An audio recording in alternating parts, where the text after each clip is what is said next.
wanna see me with no limits. Rise to another level, dream to the finish with a team, independent, yeah. We moving like a steamroller, really, we extreme with it, feel me kinda mean with it, better duck.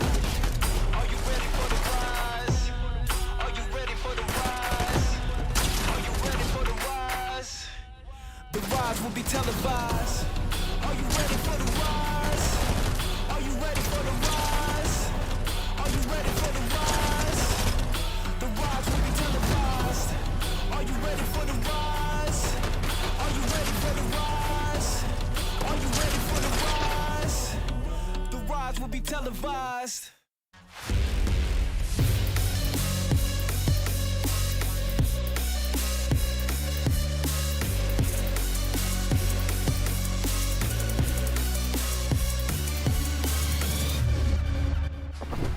What's going on, Fortnite fam? Welcome back to the FNCS. This is it, day number 3 of the semifinals. Today, we'll be watching 3 rounds in the upper bracket, and then after a short break, 3 rounds in the lower bracket. Duos are trying to fill these remaining seats on the battle bus to next week's grand finals. All on the line here today and more on today's FNCS. Please give a big welcome to Kelly and Vivid, your analysts, as we begin to break down what we're going to be watching today. My friends, day 3 of the semifinals. And in case you can't tell, my stress has not gone down. How are you guys doing? Yeah, so around here, guys, Zeke does stay stressed, and for good reason. Guys, I can't believe over the last 2 days, we played a total of 10 games, had 10 teams qualified for grand finals. And then today it's like, oh yeah, by the way, Kelly, we're playing 6 games, and we're going to have 40 teams qualify. At the end of the day, our grand finals will be set. I'm excited. That's right. The top 25 in the upper bracket are going to go through, and then the bottom 25 will join the bottom 25 of the upper bracket yesterday for 3 more games. And from there, it will only be the top 15 teams. It is all about placement and consistency today, and they definitely want to make it into the grand finals, of course, for the bragging rights, of course, for the money. But Zeke, that's where the ticket is to the global championships. That's right. And you know that's what people want, right? These players, they want to make sure they secure seats on the bus going to globals. And Axe of Champions is amazing. Going to global championships and representing there and walking away Cooper and Miro. I mean, that would be wild. Now, why don't we talk about some of the duos we're seeing here compete today? We wanted to kind of start things off with Paco and Mixon. We've watched them perform over the last couple of days. And a funny story about these guys is they've said they're quote unquote on vacation in the States. They're here from EU looking to compete in NA. And guys, I want to see these guys qualify, because vacation or not, the fact that they're here, if they don't make it to grand finals, that would just be a tough situation. Yeah, I mean, making the bold decision, right, to move regions, move in, all the way across the world, and then be kind of in this situation where today is the last chance to actually qualify for grand finals. I mean, this is the whole reason you came over to NA. Surely you wanted to qualify for grand finals, and gosh, a lot of pressure on them, Kelly. Yeah, and a lot of pressure going to be happening over in Lovely Lodge, where they are going to be contested, and they've been there the entire time for Major 2, and they really started things off with a bang, getting first place in Qualifier 1, Round 1, and then they've been pretty consistent since then. Yeah, 100%. And I guess like the cool thing there, Zeke, is that they're going to be contested today. And we did see them, compete in the last 2 upper bracket sessions. But in one of those sessions, they were uncon. The other, they were contested. And they actually did better when they were contested. So I'm sure they'll be fine today. Okay. I like this word consistent. More on that in just a bit. First, we continue the talk of duos. Let's head on over. We got NPen and Pump. These guys actually came out in first place out of the lower bracket yesterday, and now are looking to compete here in the upper bracket, hoping to find themselves in the top end to make it to grand finals. Back to the NA teams, right? NA on top, NPen and Pump. That is the storyline, Zeke, right? Joining us from the lower bracket, and did so in style. They absolutely dominated yesterday. But what a tumultuous journey it has been so far. In week 1, round 4, they got 15th place. And then in week 2, they got 2nd place. But then then they go into the upper bracket for day 1 of semis and get 27th, which is just out of the threshold of staying in the upper bracket. So they had to fight their way through the lower bracket. But Vivid, I think that actually might have been quite a boon for them. Yeah, I mean, right, for confidence level speaking, right, throwing up those big elimination games, they got to be feeling good coming into the day. Another duo feeling good is Baka and Pars. These guys have actually been in the top 10 in both days of the competition we've had so far. And if consistency is key, then hopefully these guys will look to just do the same thing, run it back, and then they've secured themselves a spot in grand finals. Baka and Pars love that consistent play style, always playing for the end game. And the thing that I saw that was pretty cool about how they were treating some of the end games is that they were going for the higher ground. Kelly, I would love to see this team pull out a win from the higher ground. Hopefully they can pull it off. I definitely think a lot of us would love to see that because Baka and Pars has been a duo for quite a long time and a very consistent duo. In Chapter 5 Major 1, they actually got 10th place as well, and I feel like there's almost a 10th place curse around this duo. It seems like they could never get any better than 9th or 10th place, but we know that this duo is obviously capable of that performance. They just need to make a few small changes if we want to see them in the top 3. Okay. Let's hope that today is that day, right? One final duo to talk about. It's none other than Fatch and Walkers. Now, we've seen Fencing Fields be a hot spot in the competition, and today is no different. These guys are contested, but as long as they can keep up that consistent factor, they could walk away in the top half of the lobby. And of course, landing over at Fencing Fields, like you mentioned, 3 victory royales coming from this POI over the course of the last 2 days. So must be a better POI than many of us may think. But Fatch and Walker is going to be contested. But I would not be too worried about the early game situation because I saw on social media that apparently, Fatch and Walkers are going to be coached off spawn by Muzz. And we know Muzz and Paper. They've been landing Fencing Fields for quite some time now. So that's got to be a good advantage for them. Yeah, I would love to see how just much their playstyle changes having someone like Muzz in their ear, giving them all the information they need. We know that Muzz had a pretty good day 1, although they didn't get that victory royale. But obviously, with the adjustments they made in day 2, they were finally able to clinch it and go to the grand final. So let's see if this duo can do the same. Yeah, success breeds success, right? So hopefully with Muzz in the back pocket, they can say, hey, what do we need to do here to stay in that top lobby? And of course, getting the insight from him could be exactly what they need. Now, it's not just us hanging out and talking about Fortnite. We also have casters who will be talking us through the action. Please give a big welcome to Monster D-Face and the Best Taco. That's right. Thank you, Zeke. We are going to be, of course, jumping through all the action today.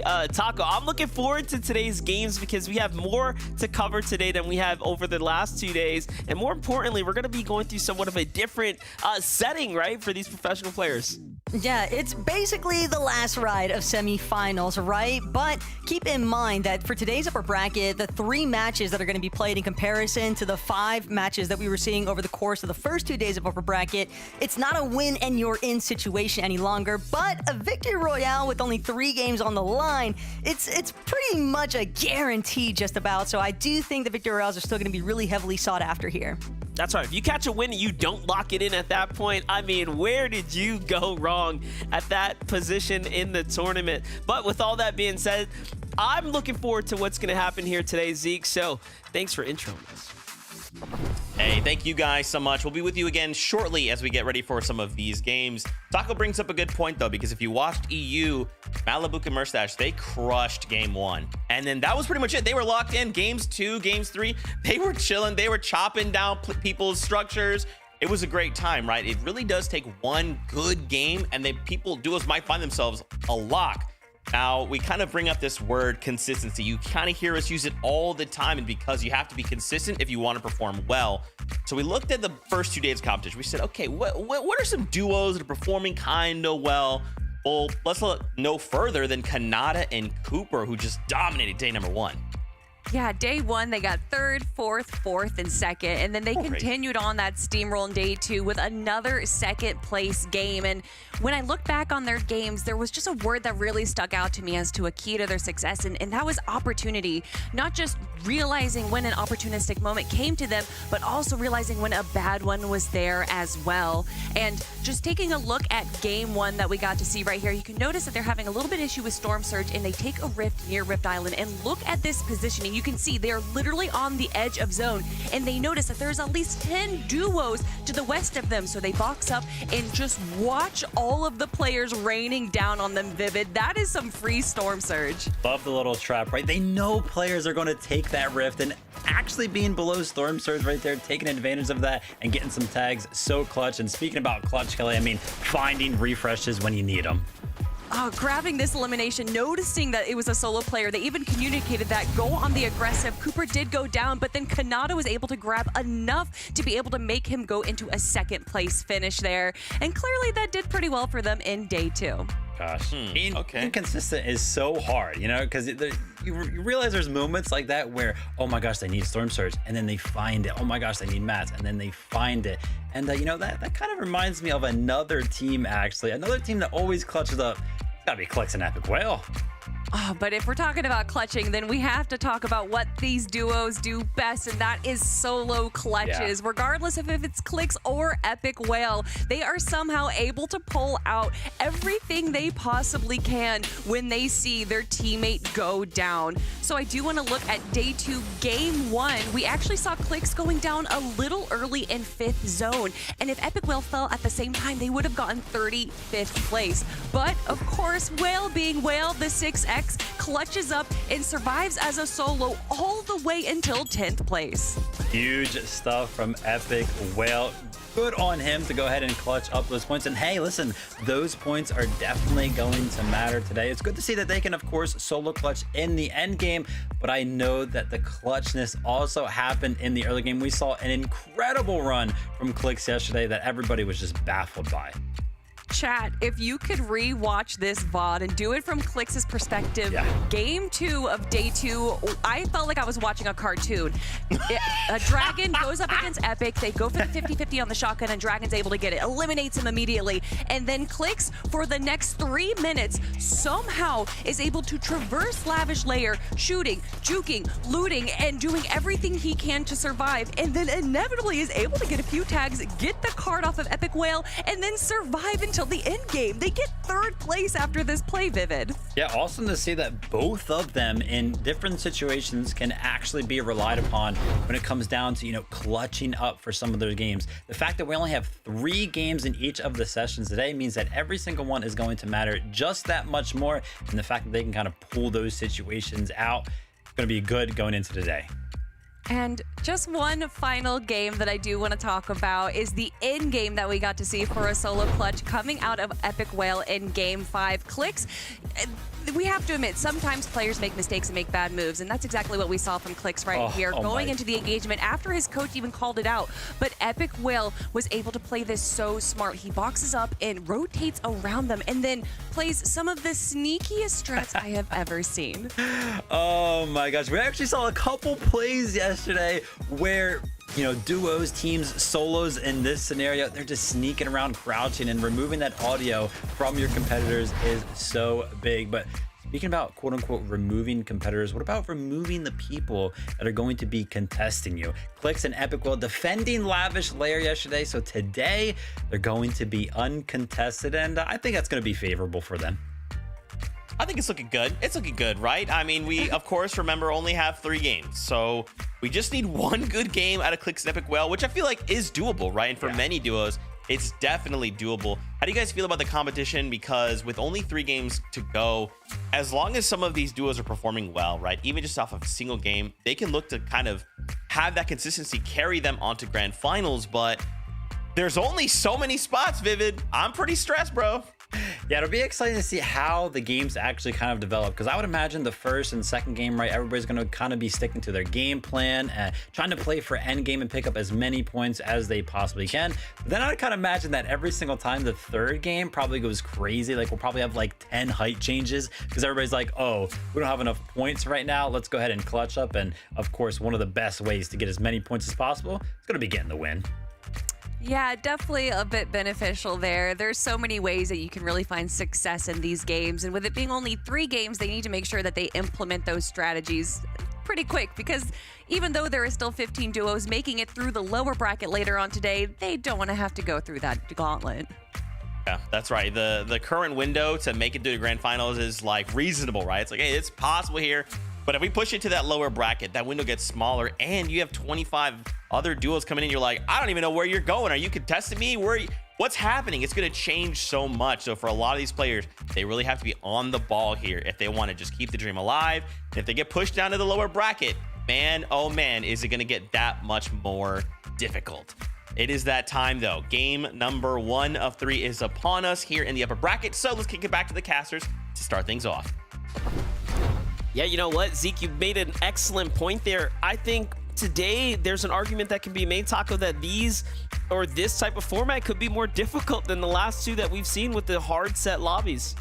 We've just seen how chaotic the environment has been realistically throughout the course of even the 2 days of upper brackets, because you've also got the introduction of the teams from lower bracket day 1. Now they're being propelled for the top 30 into upper brackets day 2. And then you're not really sure who's going to be left over, right? So here, upper bracket day 3, maybe some of the teams are repeat circumstances, having to fight their way out of the lower bracket to come back into the upper bracket. I think MPen Pump, primary example of that. You know, they started off in uppers, had to work their way back to uppers, and it's just been a really long weekend, I feel like, for some of our teams, because you don't really know what to expect at your drops, whether you're going to be conned or uncontested. Yeah, definitely. Well, it sounds like the game is here, Taco. Let's jump on.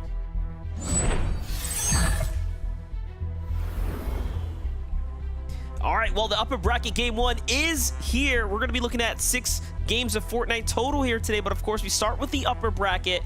3 games. Consistency is essentially all that matters now. Taco, you talked about a team like MPen and Pump, and I would love to kind of focus in on them. I think it was very clear that they're a team that belongs, you know, in this upper bracket amongst the best calibers, you know, of player, because they ran through the lower bracket lobbies, right? So I'm expecting Pump and MPen here to do very well, especially with them landing here at the Underworld.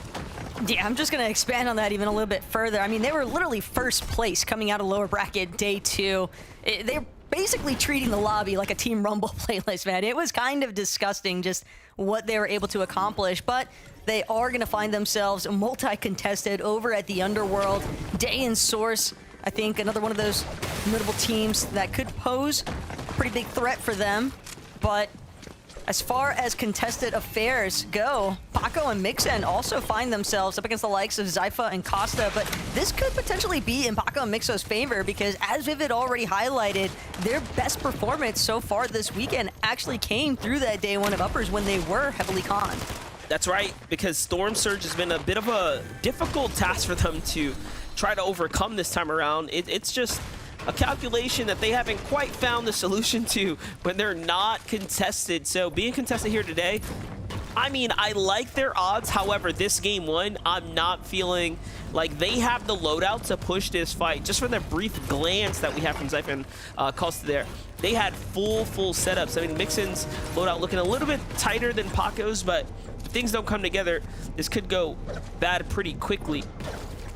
Both sides eyeing each other up though. Zypha haven't quite found a long-range AR, and you see Costa holding on to that mythic Thunderbolt. So depending on who initiates here and who gets the opener, I think that'll for sure determine the direction that this battle ultimately is going to go.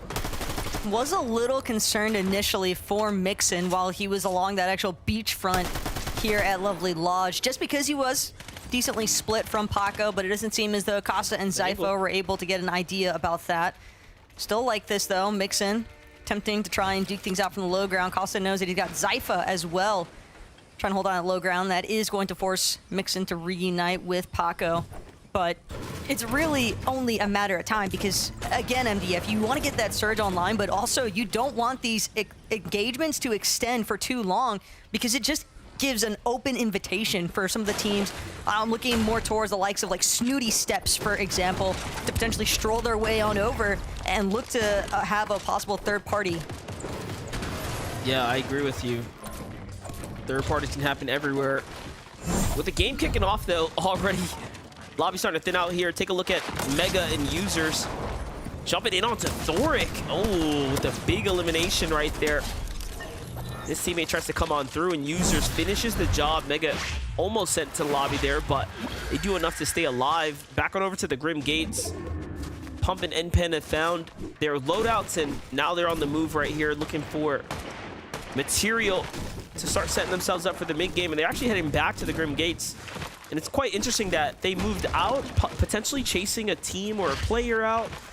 And as they're heading back, though, other teams have started to migrate their way into their drop spot. So it is going to be very unlikely that they are able to re-engage themselves into the main drop. So you jump over to Bolts and Bryce here. We're actually setting up, seems like, outside the bunker very, very early here. So they're looking to fully commit to trying to secure this loot here. Yeah, this split by Dumpenhazen has been the priority focus for Bryce and Bolts. Alongside that bunker, they do have the possibility of a forecast tower as well, just south of the Reckless Railways. And I think that from this position, though, they can definitely encounter some struggles with Surge, just given the fact that they're surrounded by a couple of hills. Great overshot view to kind of highlight this.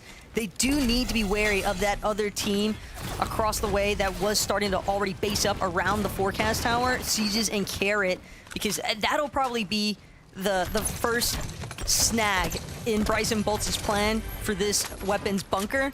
Have to imagine that a forecast tower team have a little bit of an easier time trying to pressure after they're going to be able to secure their objective a little bit faster.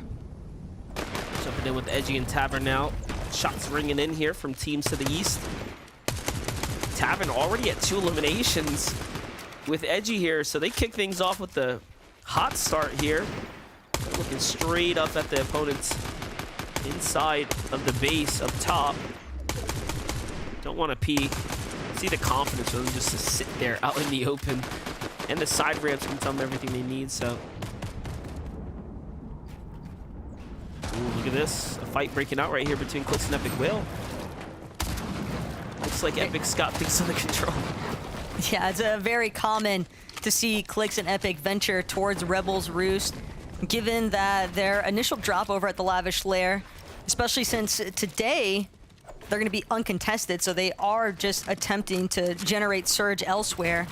Veno, player that mentioned it even, you got to have multiple strategies to get that Surge online. And this is just one of probably several other ones that Clix and Epic would like to cook up.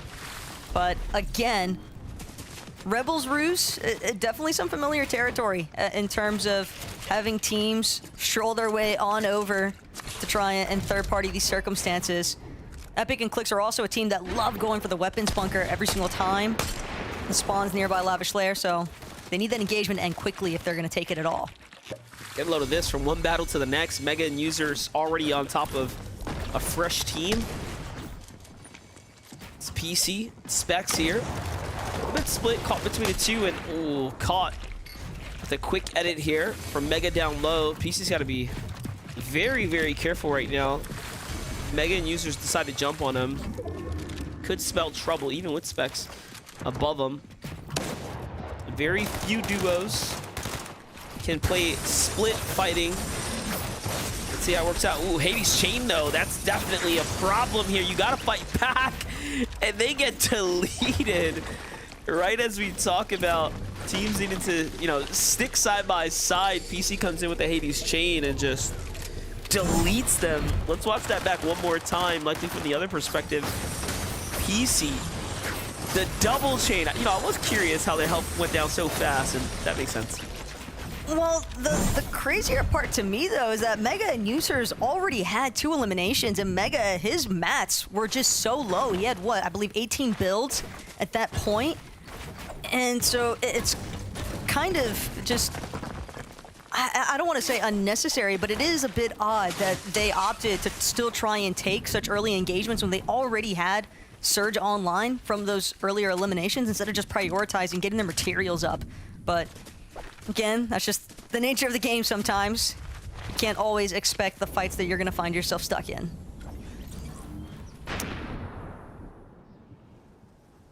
We get a little update with Miro and Dukes right here. Mystics, Voids, a lot of teams here on this bubble. He's edge of the zone right now. Miro looking to push the team that's below him right now, but other teams are putting tags in, and Duke's already singled out Mystic here off to the side, and Mystic's on his way to that fresh duo to the left, so I'm curious to see if Miro's going to overcommit here. Does have to be very careful right now. That's where things can start to go south. yesterday Mira and Dukes were off to an extremely slow start. If you think back on that, those first 3 games were such a drag for them. It came down to the last game literally needing a top 10 performance in order to even have a seat in today's competition here in the upper. So Miro and Dukes have I feel like a lot of room and time to make up for those drop games. They've been off to a slow start this weekend. That's sort of been the storyline, though, for Miro and Dukes. You know, just kind of barely scraping by from the open quals to now. But if there's ever a day where a storied team, storied individuals like those two to pull it all out, today is definitely the one, because you don't want to have to duke things out in the lower bracket. Only 15 spots to fight for in comparison to the 25 that are permitted from these 3 games in upper brackets. Clix and Epic also don't want to find their run cut short anytime soon. Strong, consistent placements, MDF. That's really all it's going to take throughout the course of today. And Clix and Epic, they know if they can come out on top for this engagement up against Visuals and Braids. Seems as though Visuals already having to fall back. Clix and Epic, not really trying to split the line of sight just yet. Now Epic's going to take a little bit more of a side-end approach, trying to apply some further pressure onto Braids, but with Visuals having just regened his shields to an ample amount, only a matter of time before he starts trying to force some builds out of Clix, and a big tag coming out of Braids onto Clix. So the retreat now towards the other end as Clix does everything he can to reunite with Epic. And they are also relatively healthy as far as their shield situation is concerned, but you don't want to have to burn through all of these resources. But that is going to cause Visuals and Braids to get the opportunity now to take advantage of what's inside this weapons bunker, forcing Clix and Epic back. Yeah, I was gonna say, just as we tuned in, heard that the bunker was opening up, and you can see Visuals and Braids get the best of Epic Whale and Clix, and this is, I'd say, one of the first times we've seen Epic Whale and Clix not secure a bunker. More often than not, they're willing to stay into the storm for this one right here. So for them not to win this might affect their overall strategy, but you know what? Looking at the loadout for Clix, at least, as long as they can get their material back online, they don't seem too bad for wear right now. Although we all know Clix performs best when he has the sniper in the current meta. But yeah, a little bit of a surprise, I'd say, from this dominating duo right here to not actually come out on top. Also missing those ideal weapon mod attachments that the mod bench inside of that weapons bunker can provide. So Clix and Epic, though, just by the way that they were lurking, almost indicates the fact that they're maybe going to look to try and cut off Braids and Visuals at a later point in this first lobby. Fencing Fields, though, starting to pick up and a little bit of local activity. Threats likely spotting out the fact there's a surge tower not too far away in the distance, and that could be part of the reason why we see them sort of hovering more towards the edges. Teams, whenever they spot out these giant surge towers, the last thing you want to do is try to rotate directly through them. And I liked what we saw from earlier today in the EU, Malibu Merstash, where they're literally destroying the buildings here at Grim Gate to prevent teams from getting that massive leverage. But Cam, yeah, big chop coming through regardless. So much material wasted. You can see he's down to 300, so they put several hundred mats into that. Luckily, the Grim Gate is not highly contested at the moment, so they'll be just fine to go ahead and bounce back. But what a set back there. Take a look at Man City threats here. I find this to be very interesting. Ooh, big headshot. That's onto Pars. And look at how he's actually playing his loadout. Yeah, the DMR with the scope on it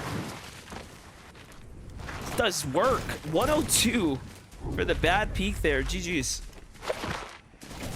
I mean, it's easy for players to feel like they are as safe as can be. But now Baka and Par is definitely going to have to be scrambling throughout the rest of this one. And what's even crazier still is threats, Sphinx, they didn't even fully capitalize on that knock. They weren't really interested. They didn't need any of the resources that could have been provided if they had keyed that building. Instead, they're just going to go straight away towards the next zone. They know that they've got surge damage online, so why not just focus on your positioning? You can saw Baka was inside that base as well. Chubbs and Aviv right now. It's a team we've been keeping a close eye out on over the weekend. Ooh. Surge is active right now. 80 players alive here in game 1. We have to drop down, what's it, about 16 for the cutoff. So there's a fair drop here.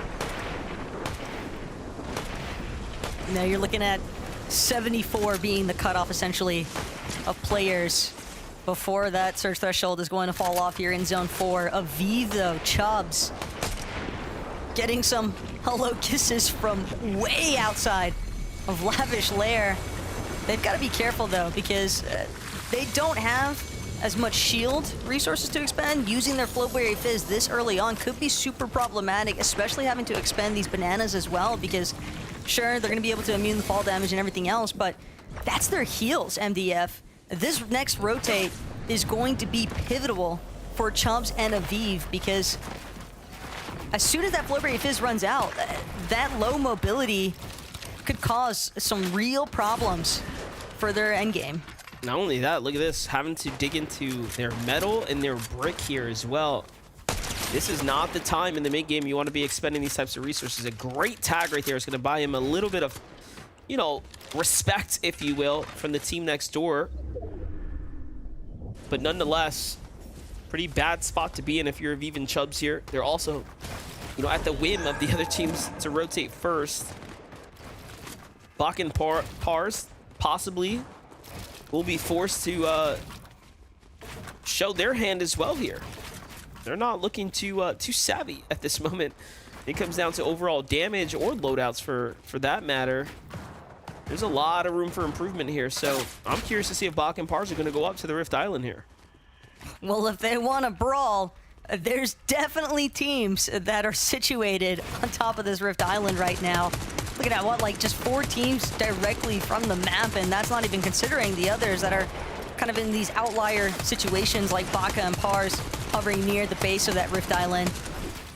Pump and N-Pen, meanwhile, still hanging out over by the Underworld. We saw them rotate out earlier on towards Grim Gate, maybe just looking to see if they could find some leftover surge opportunities from a lot of the action that tends to kick off there at the very start. But here in the mid game now, Pump and N-Pen definitely look good as far as their surge strategy is concerned, but it's really just their materials counts that could be problematic later on. They do seem pretty content, though, to just try and hold up teams that are looking to rotate from the edge of zone. Yeah, mats are really bad right now. I like the early rotates here. This is their drop spot, though, so at least they should have a good, you know, good lay of the land here for what it's worth, but the longer they wait, the more likely it is going to become more and more difficult for them to get good positioning later on. Take a look at this. The eastern side of the map, much more dangerous than the north side. We jump in with C's getting dropped here by Baka. We knew that Baka and Pars were going to have to force a fight for some of that damage. We didn't think it was going to go down like that, though. They land right inside the wooden base and pickaxe their way through, and Cease doesn't even see it coming. Ended way too quick for him there. No chance, no opportunity to put up a defensive stance here. I mean, you sit inside of a wood build long enough, it's bound to draw the attention of experienced teams like Baka and Pars. Tough break, though, for Chimp and Scissor, as Ralphie and Void will get credit at least for the elimination onto Scissor. I saw Chimp knocked a little bit earlier on. Don't know if he's still standing or if Scissor was able to revive him, and now Chimp's trying to operate as a solo, but regardless, Ralphie, Void don't seem like they're in all that great of a situation, having to use practically all of their Flowberry Fizz because this surge damage is just lighting them up. Yeah, and sure enough, yeah. They tried, though. Stormers just started to ramp up, 2 ticking as Zone 6 came to a close. Hero and Dukes right now, terrible spot to be in as well. They have an opportunity right now to get the refresh, but they have to be quick. 28 builds on Miro. We've seen him in this position before, but 51 damage above is what's really concerning. Late Flowberry Fizz there is going to slow him down a bit. He's going to go and make sure he regenerates that before he leaves the Lakeside. Numbers were also just dwindling so rapidly. Bolts, though, taken out by Pars. So Pars and Baka definitely trying to maintain staying above that surge threshold. Even with that one elimination, they're still just barely 71 above. Granted, this next elim onto Bolt's gonna help them out that much further. Bryce trying to do what he can, see if he can defend, but it's just not gonna be enough. With a full duo harping down on him, it's just forced to kind of sit back and wait at the mercy of the other team surrounding that Rift Island. Clicks and Epic also in a whole world of hurt. Surge, just the theme so far here today, MDF. It's only match 1, but so many teams are just struggling with it. Yeah, Clicks does an excellent job there, dipping into the storm, forced to tank for a couple moments there, and then finds his way on top of these builds here, and they are just in trouble. And it's unfortunate because look at this, the zone's gonna pull its way, so not only does he have a favorable zone, he's gotta play this out by himself, but we've seen Epic Will make a top 10 out of a situation very, very similar to this. In fact, he had an even longer rotate to make. And you can see teams actually looking for Clicks right now. They saw the fight go down. They're curious as to what's going on down here. Clicks has to make a move here. If I'm him, I'm probably moving behind the base right now that the zone's pushing further and further inside. He's got to make that consideration. Yeah, see, he's right in between the line of fire of all these teams here, and the surge is still active.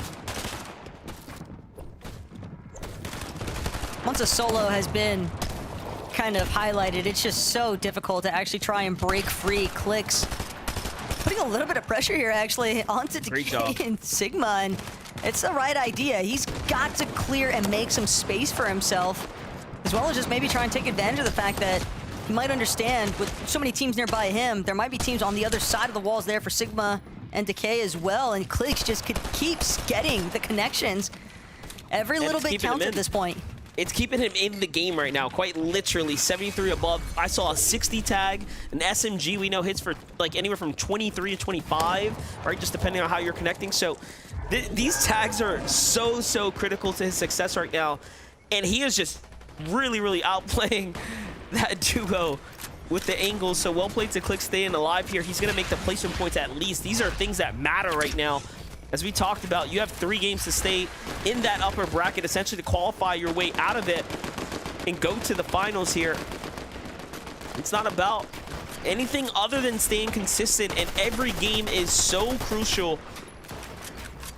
Teams need to start dropping here if you want to start earning your placement, earning your stay. And I look at the feed, Clicks finds the 2 onto Sigma and Decay there. So you blinked, you might have missed it. So let's give us the replay here. Take a look at this. We already knew he had them hurt for wares. Takes the wall, goodness. 88, and then the full finish there. Well played for Clicks. That window edit, just the most unexpected circumstance there for Decay and Sigma. The way that they split, even for a moment, that was a little bit of wiggle room that Clicks needed. Now trying to play a little bit closer to the backside of zone, making his way forward. Immediately, though, gets tagged up. But that refresh, you can see he picked up a handful of small shield potions, a brand new Flowberry Fizz. Trying to get some regen. Mixon nearly lost his head. But these are wooden floors that Clicks is standing on. Mixon and Paco trying to make quick work of them. Click still, though, with a slightly more favorable position. It's just the fact that he's in an unfavorable situation as a solo. I love that he's putting tags back onto Paco and Mixon. He's really showing any duo that decides to challenge him, I am not someone you're just going to shoot at and not have a fight back, essentially. The resistance is excellent here. It's the difference right now. Top 20 now for Paco and Mixon. This is such a terrible spot to be in here. No shields to work with. Tavern and Edgy have the advantageous position here with the high ground and the zone favor. And they are just in the position to run away with the lobby right here. It's fish in the barrel at this point. Little do they know.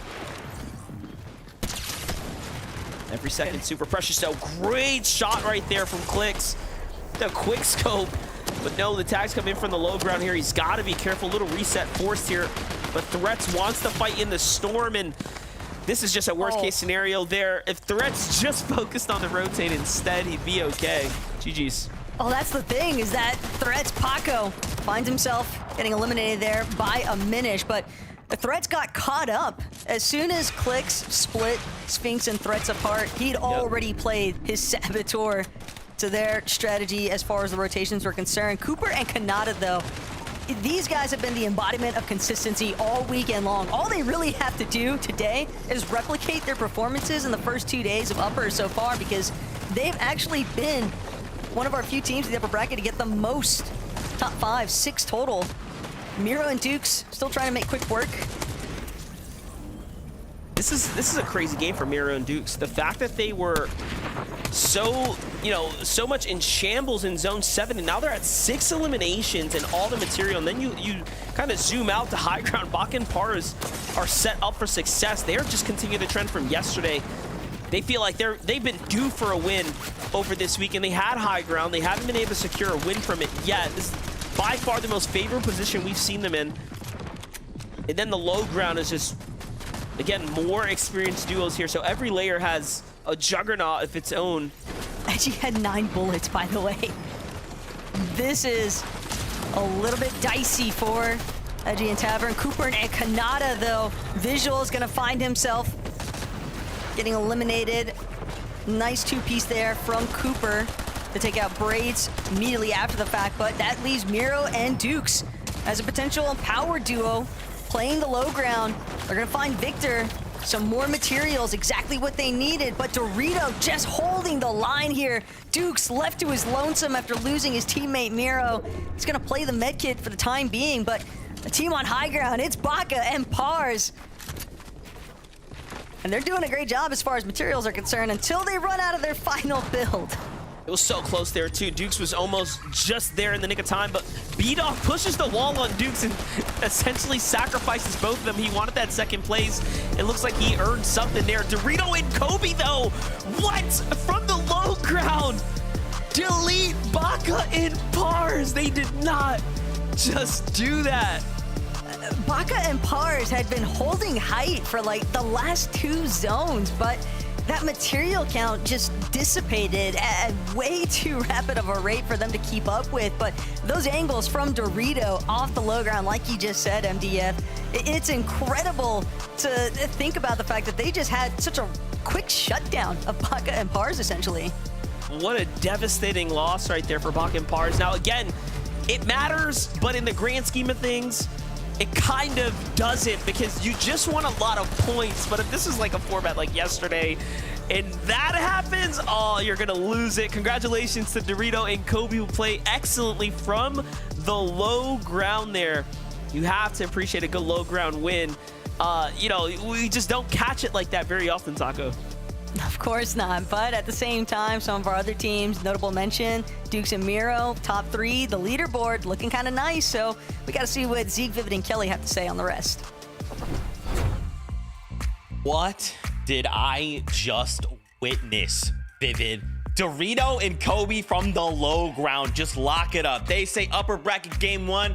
Oh no, this is it. Like if that's like me in that situation, I'm starting to panic, right? I'm like, oh no. And in those moments, like I think back to like when I got my first Victory Royale, anyone would attest this, but like you always get nervous in those moments, right? And just think, this is a competition where we're trying to go to grand finals next week. We're gonna compete for money.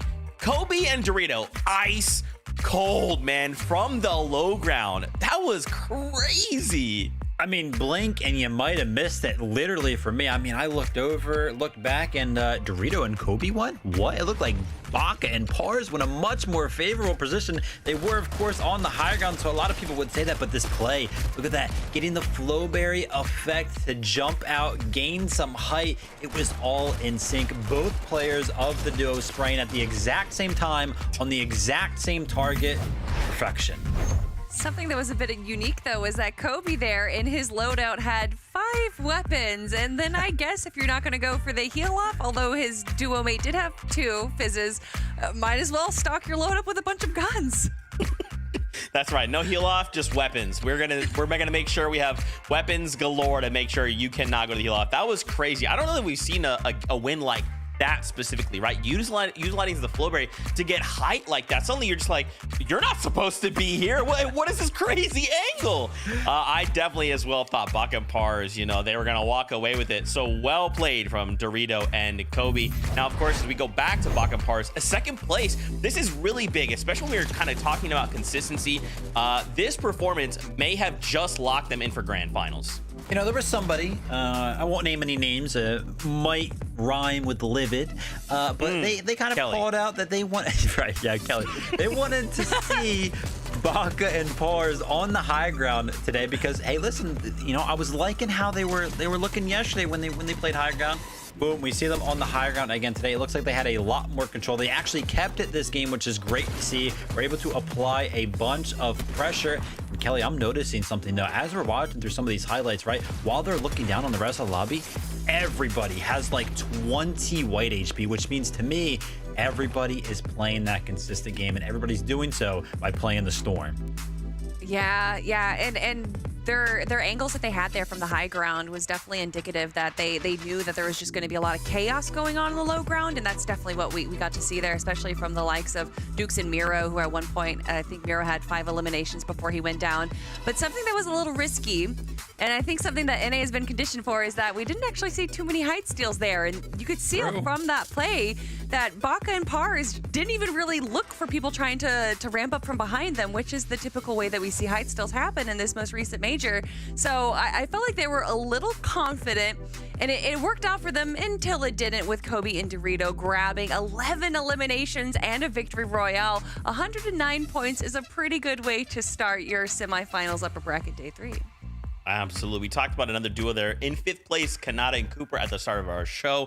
To see them kind of come out after just game number 1 and to be in 5th place, again, we've got a lot of expectations from this duo, right? Kanata, just a really big name in the community, paired up with Cooper, a global champion, right? To see them go to grand finals, to kind of, I almost want to say like test their mettle in a grand finals lobby is like what I can't wait to see, I guess. Yeah, that'll definitely tell a lot of the story for sure. But I just love this duo because it's like, you know, usually when you watch a duo and you VOD review, try to figure out, you know, what they're doing, what their play style is. And Kanata and Cooper have so much of that figured out in terms of just being able to play multiple different play styles. Like we saw them on the low ground right now. We've seen them in games multiple times throughout the weekend, fight for the high ground. It looks like they have a lot of the game plan already figured out, even though they're a new duo, Kelly. Yeah, for me, I mean, we talked about them earlier on in the pre-show, but they are all just about opportunity and noticing when something is right and when something is wrong. And I think actually that's an oversight that we kind of look past these players. A lot of them will go for the W key. They'll see when things are good. But a lot of the top players know when to disengage, know when to run away even. And that is honestly just as pivotal as when to W key. Especially under these circumstances, right? Only 3 games. You can't be going crazy and just throwing it all away, right? You got to know, hey, this is our limit. We got to back off. We need to regroup. Now, one last duo to throw your way here before we jump back into action. It's a duo in 2nd place, Dukes and Miro. My gosh, 9 eliminations here in just game number 1. They're looking to compete with Kobe and Dorito. Yeah, I love this duo. Specifically, this game's, I was watching them, right? I think it was like 7 zone, 6 zone, and they were over by Grim Gate. And Miro was just kind of hiding, right? Anticipating that people were going to run through and rotate into the river and gather up those dashes so that way they make their rotate that way. And Miro, they were a little bit close to being below on Storm Surge, but because of that play, because he has a read on the lobby and where they're going to go, was able to find so much damage from it. And I just love how he continues on his aggression. Even when he's down to 15 health, he is still going on the aggressive, and he knows that there isn't enough opportunity, especially at the end game, especially on the low ground, where that's where a lot of the majority of duos are going to be. You just have to go for it. And if anyone's going to do that, it's going to be Miro. Such a beautiful play coming out of him. Now, of course, 2 games left to go here. Remember, we're trying to end in that top half of the bracket, right? We do that, hey, we got a spot on the battle bus going to grand finals. For everyone else, though, they'll fall to the lower bracket. They'll have to fight one last time to try and claim one of those spots. Now, as we prepare ourselves for game number 2, let's go on over to our casters, MDF and the Best Taco. Back over to you guys. That's right. With this upper bracket here, it is just going to come down to how well can you play in these first 3 games. If you had a great game 1, all you need now is just a pretty mediocre performance and you should be locked in. But as we know, Taco, we've seen crazier things happen. Yeah, I mean, you got duos like Kanata and Cooper. Kanata already calling it out, 22 times grand finalists because they were able to accrue 60 points ultimately from this first game. So I definitely think that that's right around the threshold of a good safety measure for guaranteeing yourself top 25 here today to make your way to the grand finals. But I do need to take a second because that last little clips that we saw from Dukes where he played the wall perfectly, that's going to be haunting B-Dog and his nightmares because there's no way you force this man off the med kit and then get pieced up in the process. That's what I was seeing when I saw B-Dog drop down. I'm like, uh-oh, like what's going to happen here? And yeah, for Dukes, you know, he's just doing his thing, if you will, finding himself in those moments. But let's jump into game 2 of the upper bracket.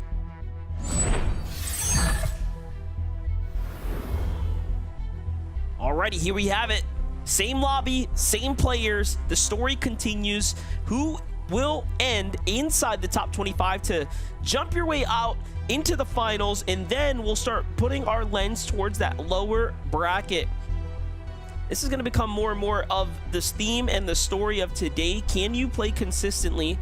And if you've already proven that you can, what is your finals going to look like as we're going to start seeing new teams enter into the fold? It is kind of interesting that we're going to see plenty of different teams qualing out of places like the Frenzy Farms and the Grim Gates. However, when we get to finals, I mean, the entire conversation is going to shift up as we start seeing new teams decide to go head-to-head. Mixon and Paco go for a different drop here. Taco, they take the opposite side of the buildings and instead get landed on directly. So this is a straight-up potential toe-to-toe there. Zypha and Costa have now shifted the shoes to the other feet, if you will. Paco and Mixon actually gonna, well, for a moment I thought they were just gonna fall back entirely from the Lovely Lodge, but it does appear as though Costa and Zypha just got a little bit more of that outdrop potential. Edgy, though, finds himself getting knocked. Tavern trying to do what he can to fight back. Aoxy so incredibly low. Jojo Fishy, though, doing an excellent job to provide coverage, and now Tavern, he's looking for the escape path. He knows just how low Aoxy has got to be at this point, but with a fully healthy Jojo Fishy, it's not going to be easy. However, Jojo, 12 bullets left. The pickup, though, of this Green Frenzy Auto could be the difference maker, and sure enough, Tavern not going to be able to rock this one out. Edgy and Tavern trying their best, man, but this is something to think about. Edgy and Tavern have 50 points, and that is the prime example of you can have a good game 1, and if you don't lock in for 2 and 3 and get an okay performance to secure some points, you can very well be stuck playing 3 more games where the bar raises even higher, right? You got to get top 15 at that point. So, I mean, pressure's on now. They were 8th leading into this one, though, so as long as game 3 doesn't get dudded out like this one, do think that Edgy and Tavern are going to be able to hold on to their current position. But yeah, it does give some consideration towards the fact of how direct do we want this 50-50 to be, just because we were able to net 50 points in the first game, right? And now, taking a look over at some teams here in Mount Olympus, Tony trying to go toe-to-toe. Loses a good chunk of his shields for it. And there's no time to get his health back up. Zeus just running this man down. That's going to be a quick elimination now for Pikes and Zeus as they get both of them here at Mount Olympus. And now, area looking relatively open for these two to just finalize their loot-up position. Yeah, all things considering, you know, Zeus can be more of a fitting name for the Mount Olympus here. You kind of have to drop there, right? That's it, dude. He's got the whole drop on lock. Jumping in with Magia Jr. here, though. What's happening right now? He doesn't have a teammate, but he's got a down player on the other side here. So Chewbacca's very much an experienced competitor. It's not going to be an easy fight for Junior to pull through. Oh, but he gets his finish here, and he gets to secure some of that loot. That's pretty important. It's definitely a nice one, but it's going to come down to Mew versus Junior. And Junior really trying to keep the Brazilian streams alive here for him and his duo Hazents. They're playing from out of Mexico, I believe, this season. So as far as they're concerned, they're coming 12th in that first lobby. They don't want to see their run cut short here because, again, even with 40 points, It's not enough room to kick back and relax, although Junior might have had an opportunity there to pick up his duo's card. Walkers and Fatch also caught in a bit of a snare here. Walkers tries to get that splash off, but instead he's going to meet the other end of Raze's barrel. A Gatekeeper shotgun posing such a big threat.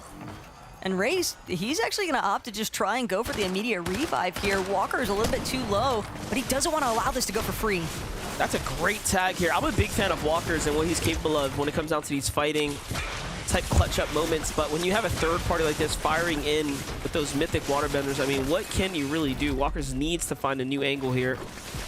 Yeah, he's gonna decide to go in and get on out of there. He probably has his teammates reboot card, so he'll live to see another day here. This is at the fencing fields, highly contested draw spot, one of the most contested here on the NA region. Whether it's upper, whether it's lower, it's day 1, day 2 semis, it's been insane. The amount of teams that have expressed interest in the drop. We get to jump in right now. Paco, and Mixon here. It's not looking too good as Zypha and Costa are hot on the pressure right here. Yeah, Zypha and Costa clearly want revenge after that first game, and Mixon looking a little bit shambles. So much of his material has got to be running incredibly low. Meanwhile, Zypha, Costa in the 2 versus 1 scenario, they're not willing to let Mixon escape anytime soon. They're going to see this one through no matter what it takes. Mixon, though, returning fire, putting a lot of the pressure now onto Costa to make up for his duo, but there's just not enough left in the bank there for Mixon. The third-party endeavors, though, have got to be rather irritating at this point. Costa and Zypha, they've got decent materials, though. They can build their way out of this, but you can expect they might look to pay a visit to the teams over by Unmoored Manor. What's the best part about that is that third-party team was specifically choosing to shoot the duo, Costa and Zypha, and not the solo. Very Grief vibes, love it. Look at this, Magia Jr. going crazy right now, takes down X-Pawn. That's the first elimination that we knew happened. Tries to get the reboot, and then Mew pushes in, and it looks like he just gets completely outplayed. Oh my gosh, the ramp overhead and then forced and coned up, boxed up there. Well played from Magia. Hey man, you love to see that kind of level of play in action. Yeah, if Hesitance wasn't already amping his teammate up, he's definitely got to be after that one.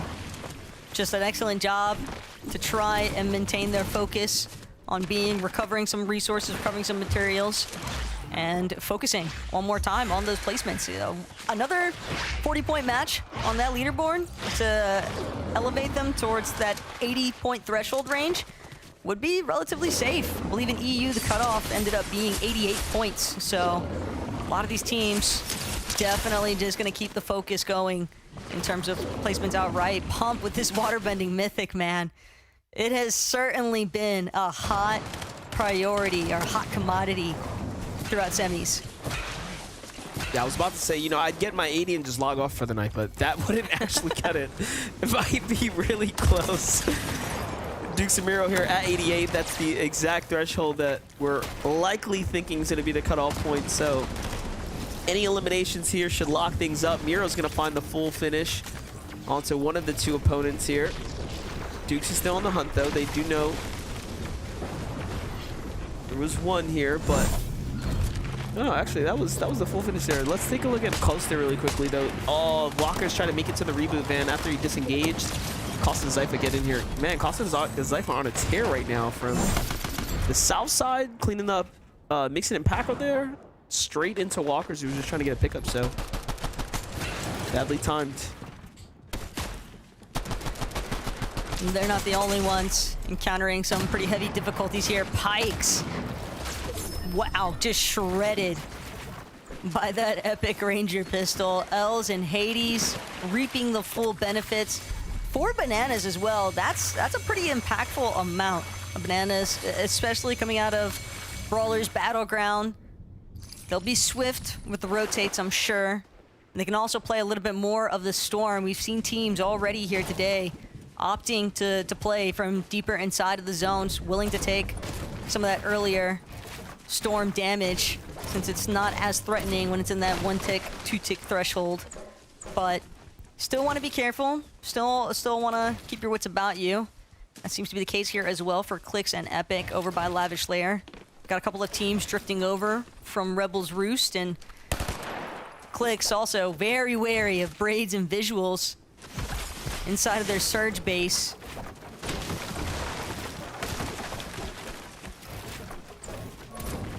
'19th on that leaderboard currently as well.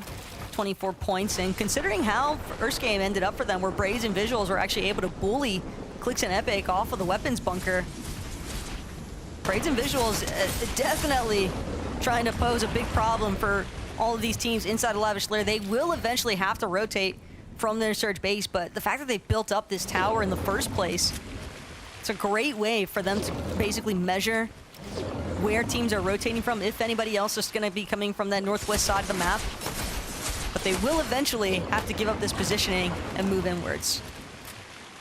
I'll be honest, I would just keep going up. Basically, this guy at this point. What a tower. My gosh, they even have floorboards on those. It's crazy how this has kind of become the meta. You see it happening everywhere. It's not like that much structurally better. Like, it's just a cone, but for whatever reason, it looks fancy, so. Kind of looks like a flower blooming.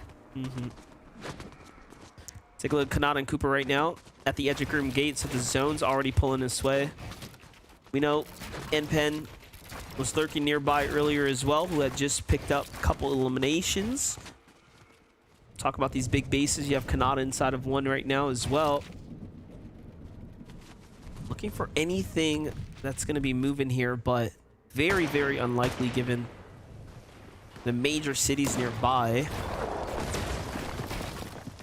Much different story over here on the east side, though. There's always foot traffic over here.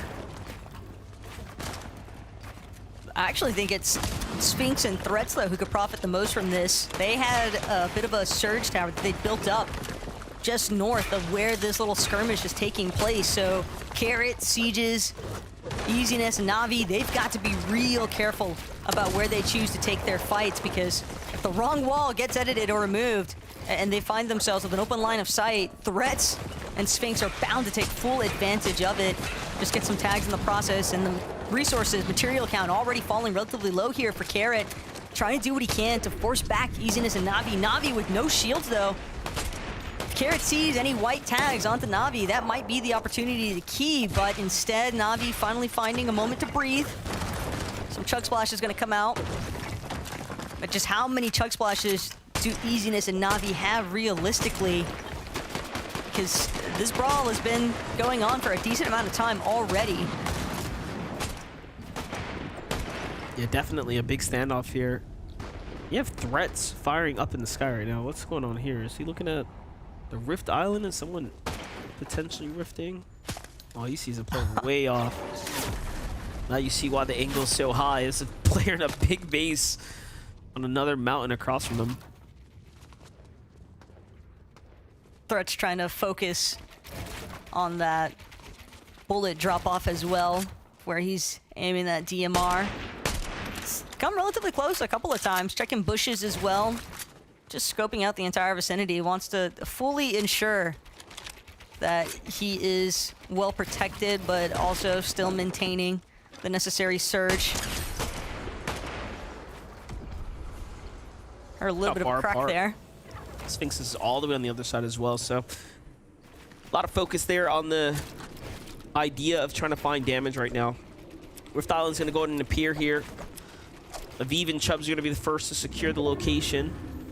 Surprisingly, though, no other teams rush the Rift Island, so they're just going to get the capture point for free, uncontested, and honestly, they need the brick as well, so great find for them. This should be likely an excellent game for Aviv and Chubbs here, but Clix and Epic Whale, seems like so far they've really had a problem trying to find their surge, and they're forced into an early game engagement, and the fact that they're fighting like this, so aggressively pushing in with this, what I'd look to see is a pretty bad loadout, is telling us that they haven't gotten to a good fight yet.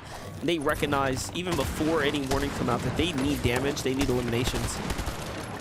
It also looks like they weren't successful with a weapons bunker in this game either.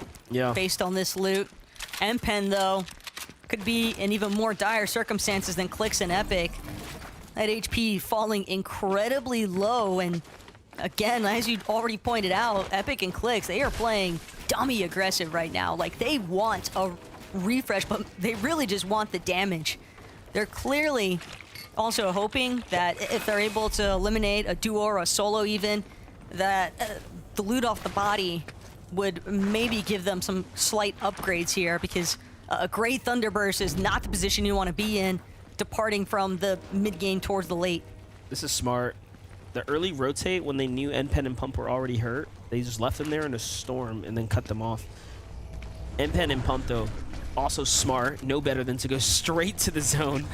That'd be a dead giveaway. And they're going to wrap around kind of the way that Clix and them went, and they might actually jump on this train that's passing by. That'd be so genius. Hope they catch it. They have actually jumped on top of it. It's good. It works out. All right, let's go. We need a shot. We need a shot of NPen taking a ride right now. He's gone. Look, Clix knows. Look, they're like, they gotta be on this train. Like, where else are they? Yup. Get on it. Come on. Okay. I'm surprised that they didn't opt to just join the battle onto the train, but maybe just felt like they're too exposed. Yeah, no, that'd be crazy. You can't build on it, right? Like, all your builds get destroyed. Well, they're also back into the storm. Granted, they are waiting it out at this point for the capture of the train. They want the resources. They could definitely use a good refresh on shield, and that's something that the train can definitely be excellent at providing. But the further they go, MDF, they're going to have to eventually track back.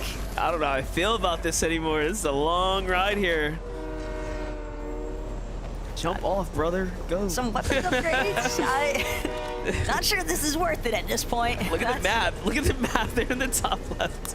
Oh, they might just choose to wait for it to loop back. They're going to go all the way around. Yeah, they're just going to ride the train back into the city. All right, this is great. Storm sickness could be a problem for them later on, though. This is great. Oh, I think they realize, hey, look, the train is probably too slow. We got to go now. We're going to take the foot route, the scenic route. All right, well, while Pump and NPen were keeping us entertained, more fights are going on around the world. Take a look at this. Yep, Thoric getting his hands dirty here. Game 7 School on top of it right now. Goes from the high ground down. It's onto Mega and uses the quick finish here. And that's going to put them right back into the game. Big eliminations, big points, big material.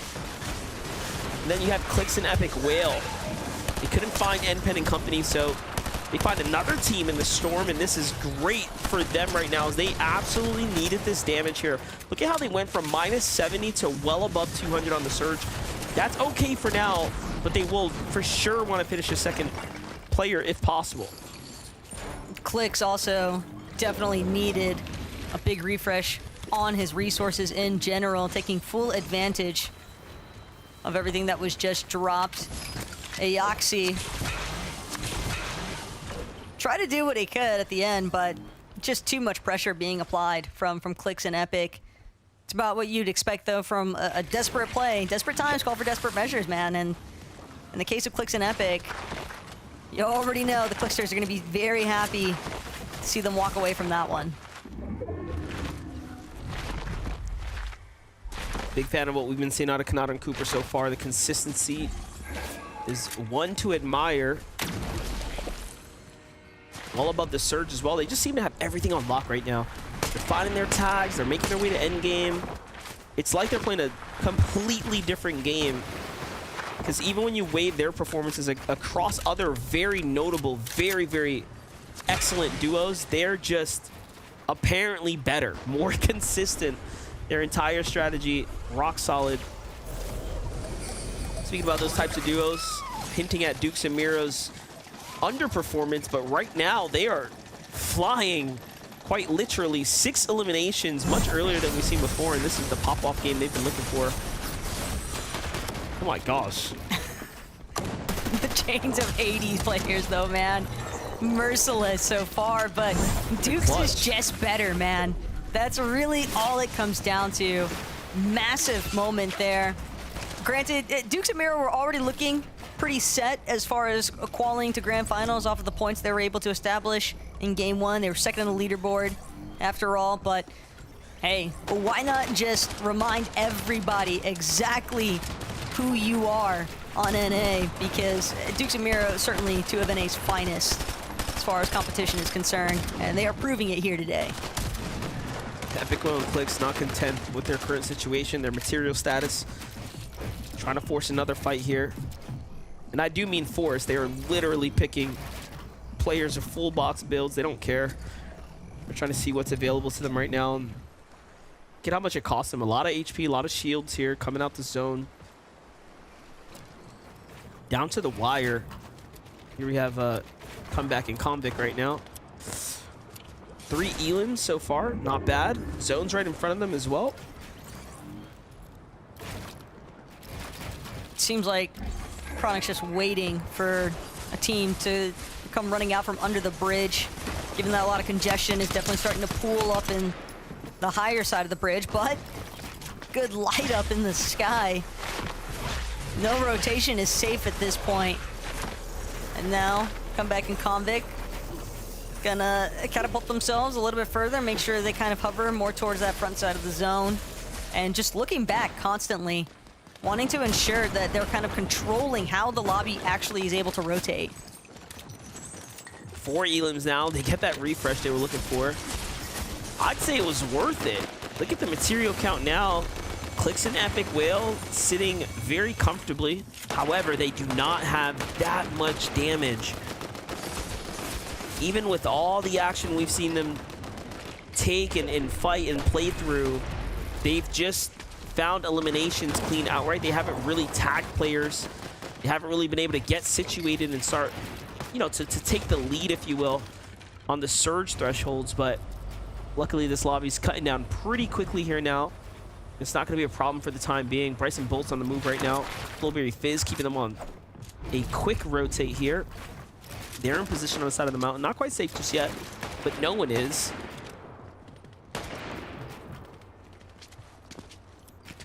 It's just wild to see how these players have managed to adapt throughout the course of this weekend, trying to familiarize themselves with that low mobility that has certainly come into play, because if you don't have Flurberry Fizz or Bananas, Dukes, Chains of Hades, Junior was getting a lot of pop-offs earlier on, but Dukes just adding to the count at this point, rounding them up, it seems like.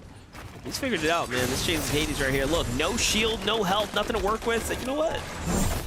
Let's just get a refresh, man. Let's do it. Ooh, Miro destroyed his shield right there. Getting greedy with the rotate. It's going to force down a mech hit from Dukes here. Dukes going to have to take the lead on the rotate right now. More greed as they cut across, trying to not build it all here. Has to be careful. We haven't seen Dukes look up for high ground, so not sure if anyone's situated just yet, but he's so focused on getting to the front side. Excellently done there. Stay positioned up.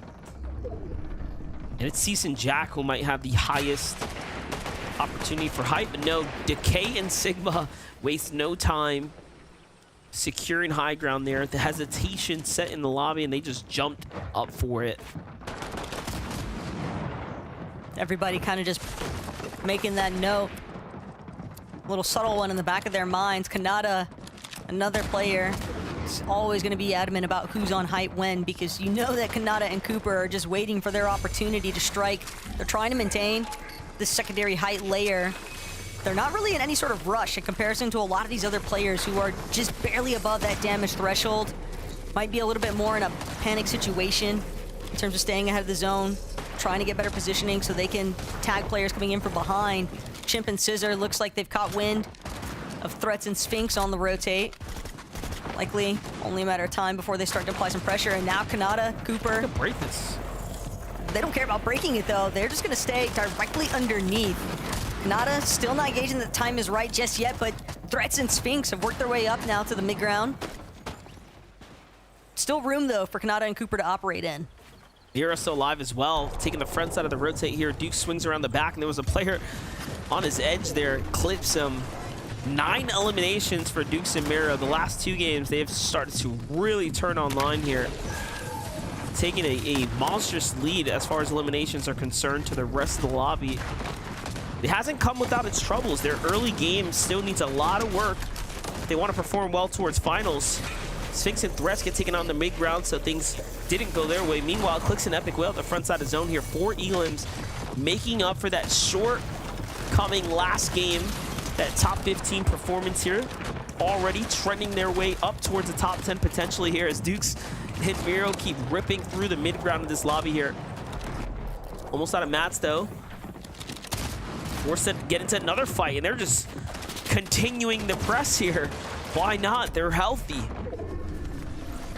Yeah, Convict and Comeback, they were just trying to take a second after eliminating Threats and Sphinx, but Dukes and Miro, it is all gas currently, just continuously pressing forward. Clicks and Epic tried to work up from the low ground, but they're going to be stuck now, forced to play the back of zone. Epic doesn't really have any shield to work with. And now, Comeback, Convict, still trying to hold it down. Only a little bit more Flowberry Fizz left to go, but Dukes has finally lost Miro in the process, as well as all of his builds. He's gonna have to try and play a little bit more isolated, but it's not gonna be enough. Gets lit up the moment that he tries to drop the low. That'll be the end of his run in lobby number 2, but a lot of points accrued so far as Clicks. Beautiful piece up there. Chronic gonna get shut down, but Clicks, no, he can't get away with the loot. It's Cooper and Kanata who take him out. Doesn't matter. Epic will just shut down everyone in that engagement. He's gonna get so many points here inside the top 10. Clearly just better, but not before Kanata and Cooper send him back to the lobby. You've done well, son. But Kanata and Cooper are here to try to finish the job.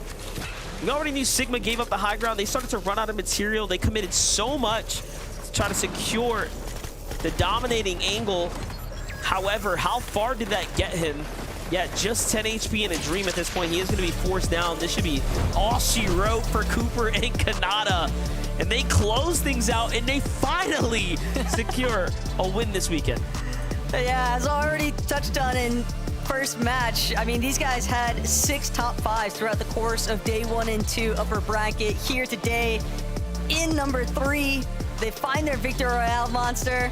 It's basically they were already locked in for the grand finals, but this is really just the cherry on top.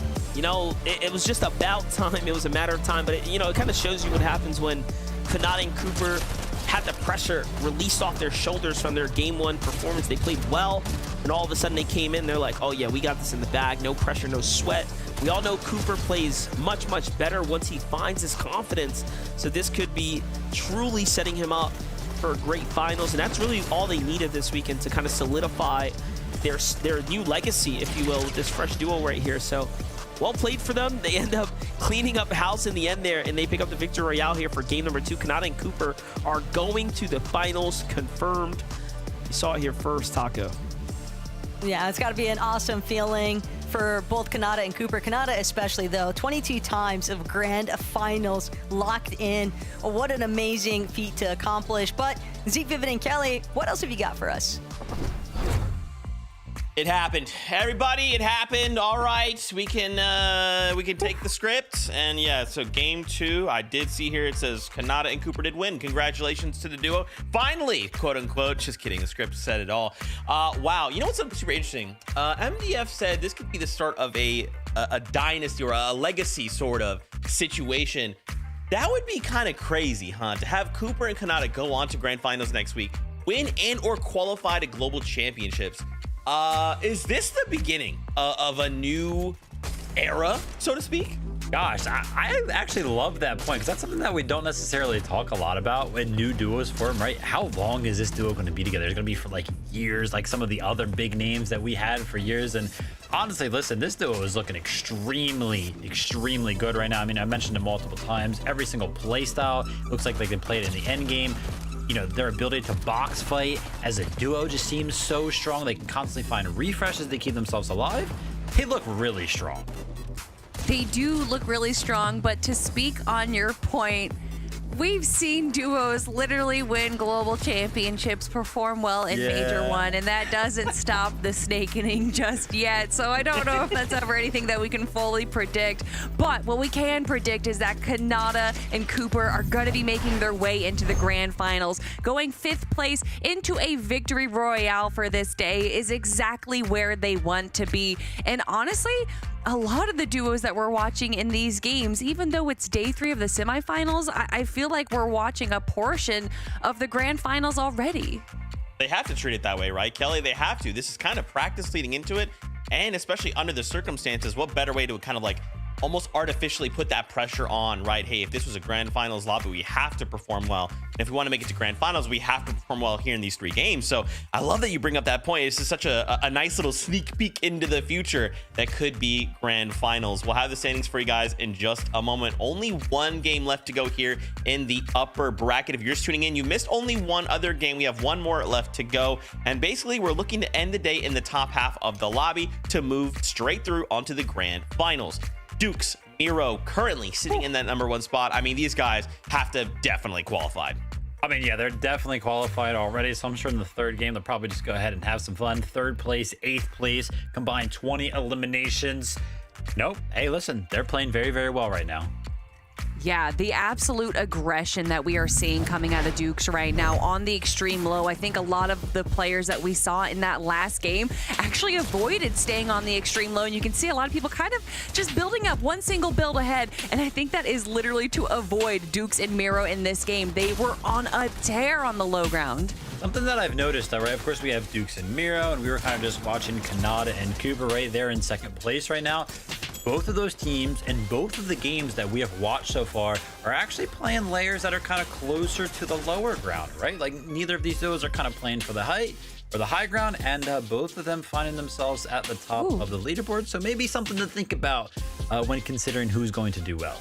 And I love that you bring that up because we always know Click's an epic whale to try and go for that early game height, but they stuck to the low ground as well. Yeah. And I know that we've talked about this before, how because of Peterbot and Poyo's dominance over the Cash Cups, a lot of duos have kind of relinquished the height.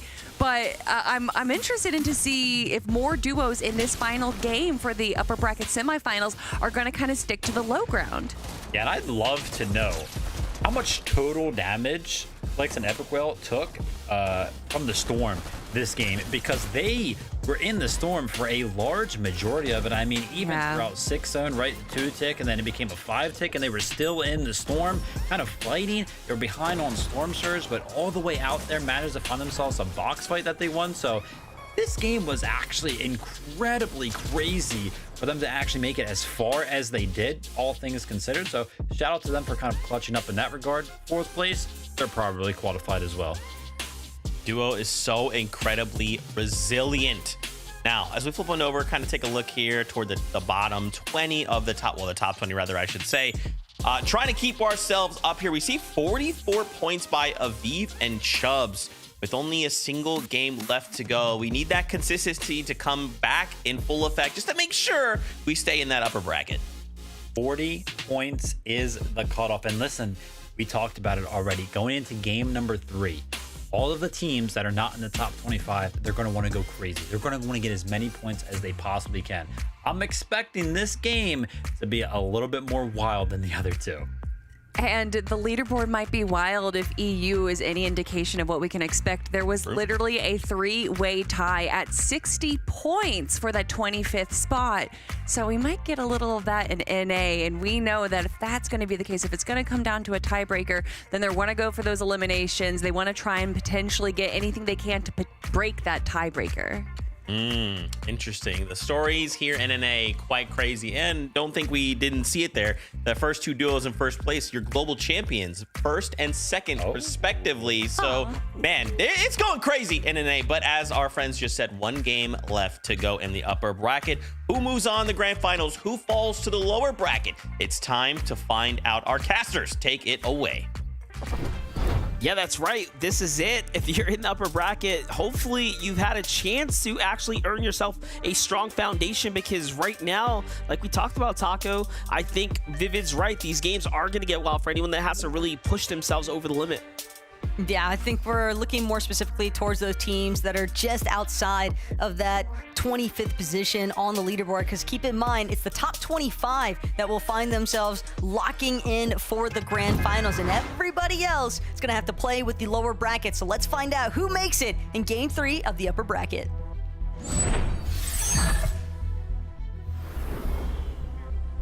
Here we have it. Game 3 is here, and we have watched an explosive performance from the veterans, I'd say, coming in and really sweeping up the competition right on under that rug. And you know what? It's what you expect for teams that deserve to be inside the finals, right?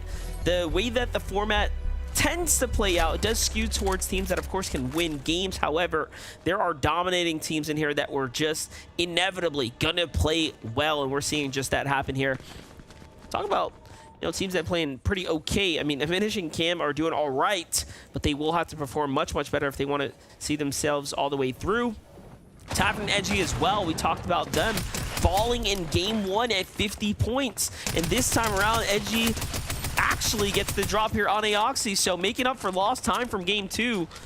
And this is a very, very critical moment for them right now. And Jojo's gonna be pretty upset. We saw him in the end game last round, so this is it for both sides. Jojo wanted to try and escape, but there's really just nowhere left to run. It's a brutal drop here at Reclaim Villa because it is just so dramatically 50-50. Campfire, though, is going to be good for getting Edgy back to full HP. Fights continue, though. Macwood just looking for a weapon. Mega not going to allow it. That's the first elimination. On to Macwood, established here at Grand Glacier. Blake still scurrying about, but you can tell with the way that Mega is positioning himself, he wants to make sure that he clears out this mansion. Blake could have an opportunity, though, to grab Macwood's reboot card and escape, but User's Mega, they're making sure to stay close together, not allow that to actually come into play. You can tell by their point counts as well, they need a good run here. Mega, though, nearly. Yep. Oh, it's actually going to be Blake, though. Yep, that's what I thought was going to happen. I was going to call it out. I was like, hey, listen, I think Blake is pretty primed right now. He's been playing a lot, and I mean a lot of Fortnite. Longer, right? Mega's kind of returning back from a long break. I'm not sure if he's going to be able to hold it down, and then the Hades chain comes out and just rips.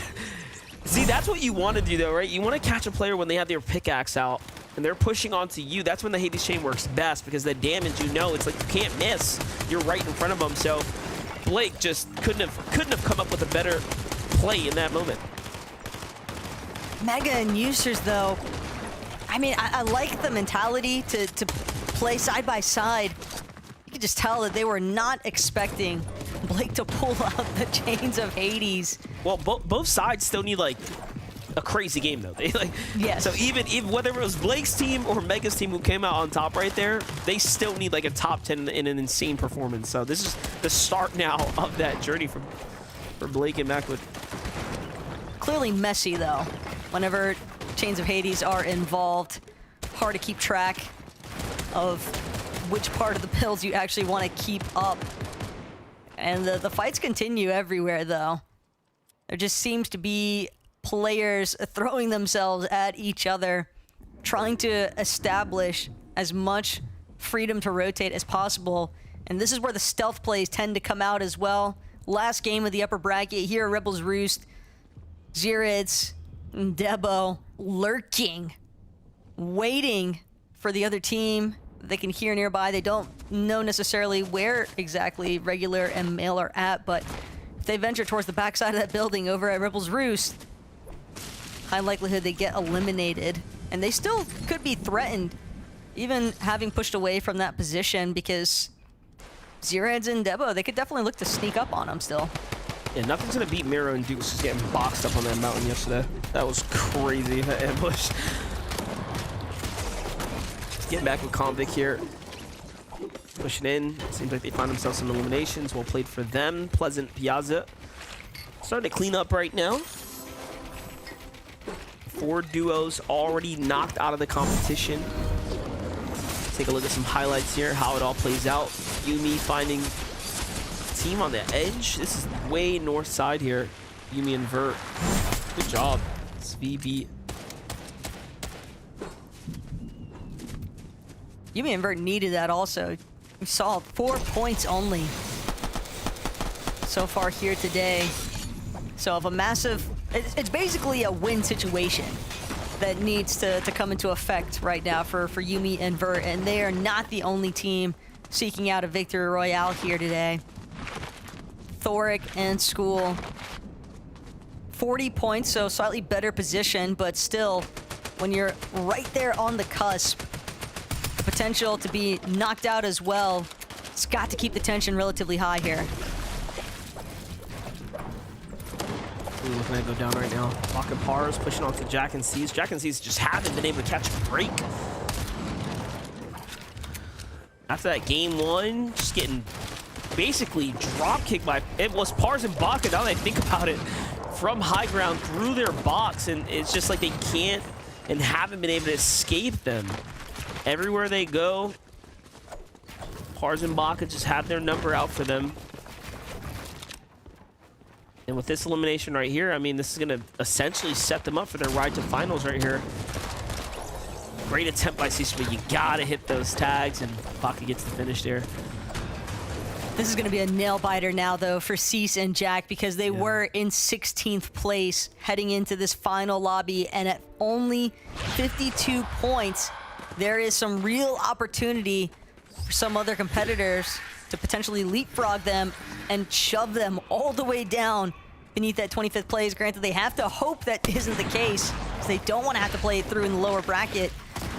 Look at this. That's look at not this. for them. Cooper and Kanata are full trolling right now. North side, they know they've qualified, and they're pushing teams aggressively right here. Well, the world's kind of their oyster when you've already locked in your quals to grands.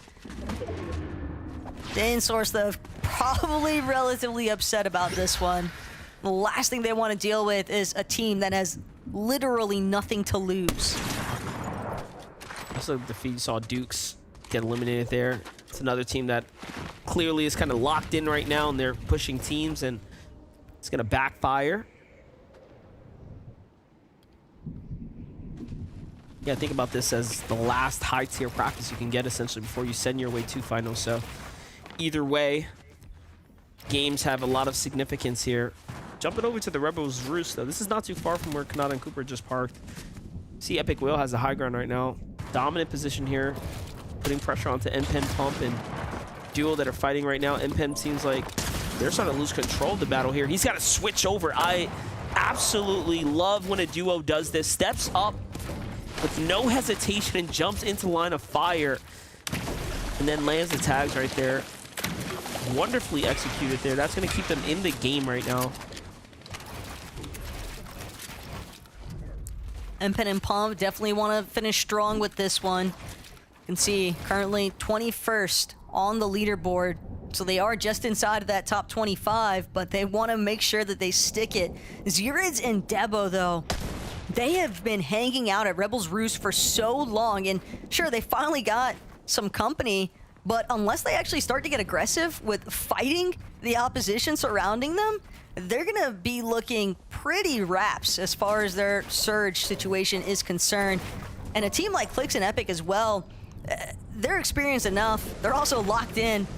They have the odds in their favor in terms of just being able to key Zirids and Debo, because even if they weren't already qualified for grands, I feel like more experienced teams can kind of recognize when a team is very hesitant, has less experience, and doesn't want to take the engagement necessarily.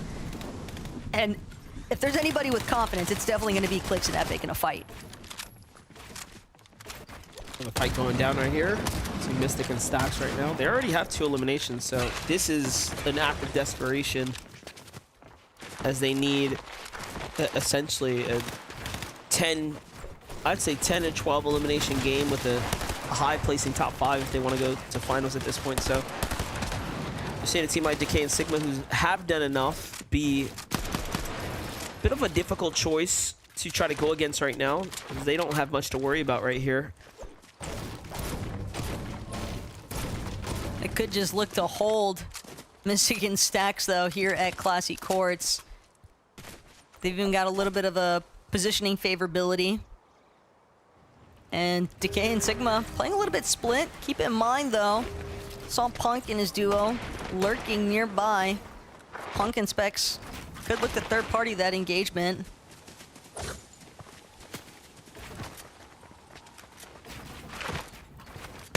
He's trying to get this tag so bad. Looking for every angle, strafing left and right. Oh, Yeah, he was so distracted at, Evol pops in front of him. He wasn't even looking up at the player at the base peeking out. There it is. Visuals cleans things up for you, Braids. It's a good duo. Tough break, though, for Pops. It's one of the worst case scenarios. You just got a team that's already guaranteed their qual, running you down, using you as target practice just about. A couple of tags, though, definitely sent back in Visual and Braids' direction. When you go that far out chasing someone, it's bound to draw a little bit of attention with it, but it's not really attention that they seem to have too much concern over. They know that that other duo isn't looking to press them anytime soon. Already seen Dorito and Kobe's pop-off dub earlier for the low ground. They're locked and loaded for finals right now. Just outside the Grim gates here.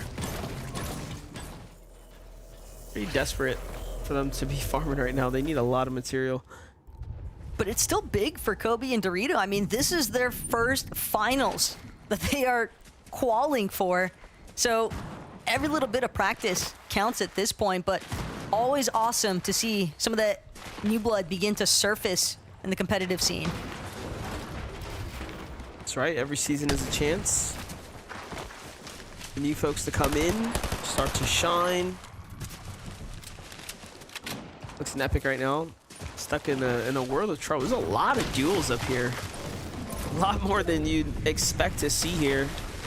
It's just the nature of the zone coming north, so we're going to be in for a very, very different Game 3 here. And don't forget, guys, this Game 3, this is going to effectively close out the upper bracket and send a good chunk of our competitors straight to the finals for next weekend's competition. And then we're going to be jumping into the lower bracket. Essentially, will be the remaining 3 games in the last chances where top 15 it gets a little more difficult. And that first game of the lower it's going to be wild because you don't know who is landing where, right? It's just no time to prepare. There might be some familiarity from teams that have played both upper and lower, but for a handful of our upper bracket teams that don't find themselves within that top 25 to punch their ticket to the grand finals, MDF, I'm right there with you. It's always tough whenever you can't really dictate or control your drop because you just don't know who's going to be trying to pose a threat, who's going to try and encroach on your territory. Oftentimes, too, you'll see players not even looking for an immediate fight at someone's drop. They'll just look to take the loot. And that kind of interruption to your loot path, it can be really disorienting as far as the rest of your mid-game and late-game strategies are concerned, because if you can't get necessary loot to make it through the mid-game, I mean, that late's just not going to be a good time. I saw Macklin doing all that splitting, and I was going to say he didn't drop Blake's shield. Like, what's going on right now? There's Blake. Gets his shield up. There's Trashy and aim right here.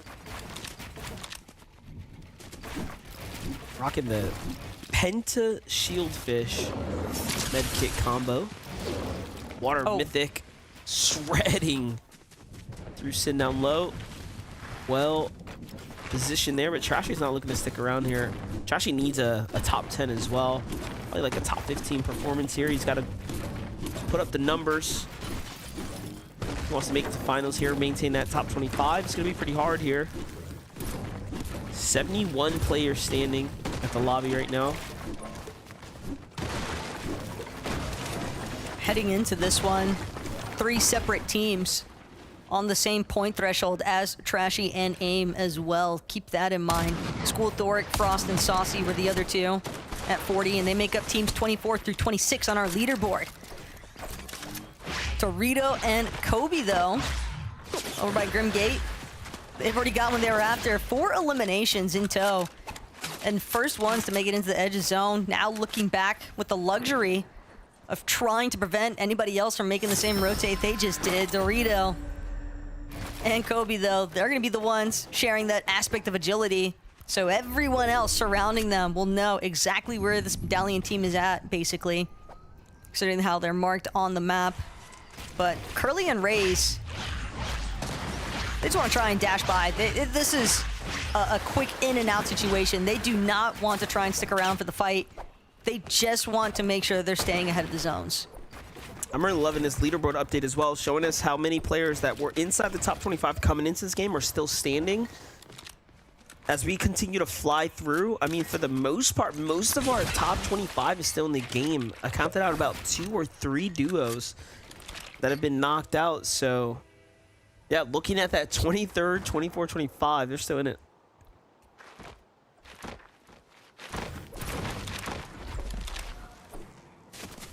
Mixon and Paco at 28 points as well. They definitely need to close this one out with a solid placement, because if they don't, that's just going to be another grants for them to sit out. Only this time, maybe even more salt in the wound when you think about it, considering that this isn't even in their home turf. They're on vacation here in NA. They have had moments throughout opens and even some of the upper bracket days so far, but if you can't pull it together, then they're gonna have to take their odds down to the lower bracket. And again, with only 15 spots there in comparison to top 25, that's gonna be tough to close out. Yeah, I think Paco Mixon can do it. However, unacceptable if they don't make it, right? Like that is just not an option for them right now. We jump in. I thought Aviv hit that shot, but it was just well timed. It was Trashy and Chimp who actually caught the angle there, but Aviv and Chubbs might be the ones to secure the loot here. Quick to jump in, punish. Oh. Yeah, Aviv didn't really recognize where the tag came from. It was right behind him, actually. And now the team jumps in on them. They're like, oh yeah, what's up? You wanna take the loot? No, bro. Oh my gosh, and everything just backfires here. Mistakes were made for Aviv and Chubbs, and another top 25 team now officially eliminated, and they are dropping like flies. 23rd's out, 20th is out now. But Monster, these guys are so close though to that top 25 threshold. Aviv and Chubbs, that's a really tough spot to get dropped in. And it looked as if it was Trashy and Aim, aka Skittles. They were the ones that were taking advantage of that eagerness that Aviv and Chubbs had just displayed to try and make their way into the enemy box, look for the loot. But loot isn't always free, as so many teams will tend to find out throughout the course of today. All right, well, this is where things are going to start getting interesting. Someone's going to begin closing in. Surge is online. This is do or get left behind territory now. Just hear the stomping going on above. A lot of players in this congested area starting to pile up here, looking for the limited real estate. Zone is moving, revealing that back half of the half in, half out. All players that are within the conversation here for position at the finals. Bolts and Bryce being one of those standout duos in the mix here. Oh my gosh. Just no idea, straight out of right field, man. Bolts just gets dropped. Zero indication of the fact that there was another team just pressing into his box like that, but happens to the best of us at times. And now Bryce, left to fend for himself, tries to take advantage of a little bit of an overhead view, just one layer up. He's gonna actually opt to build up now, try and buy himself a little bit more time. The nice part about it all, though, is that even with Bryce having just lost Bolts, you can tell by their point count, they are good to go as far as the top 25 is concerned. Yeah, definitely, especially if they get to a 25th position in this game, they'll get the placement points and really lock it in.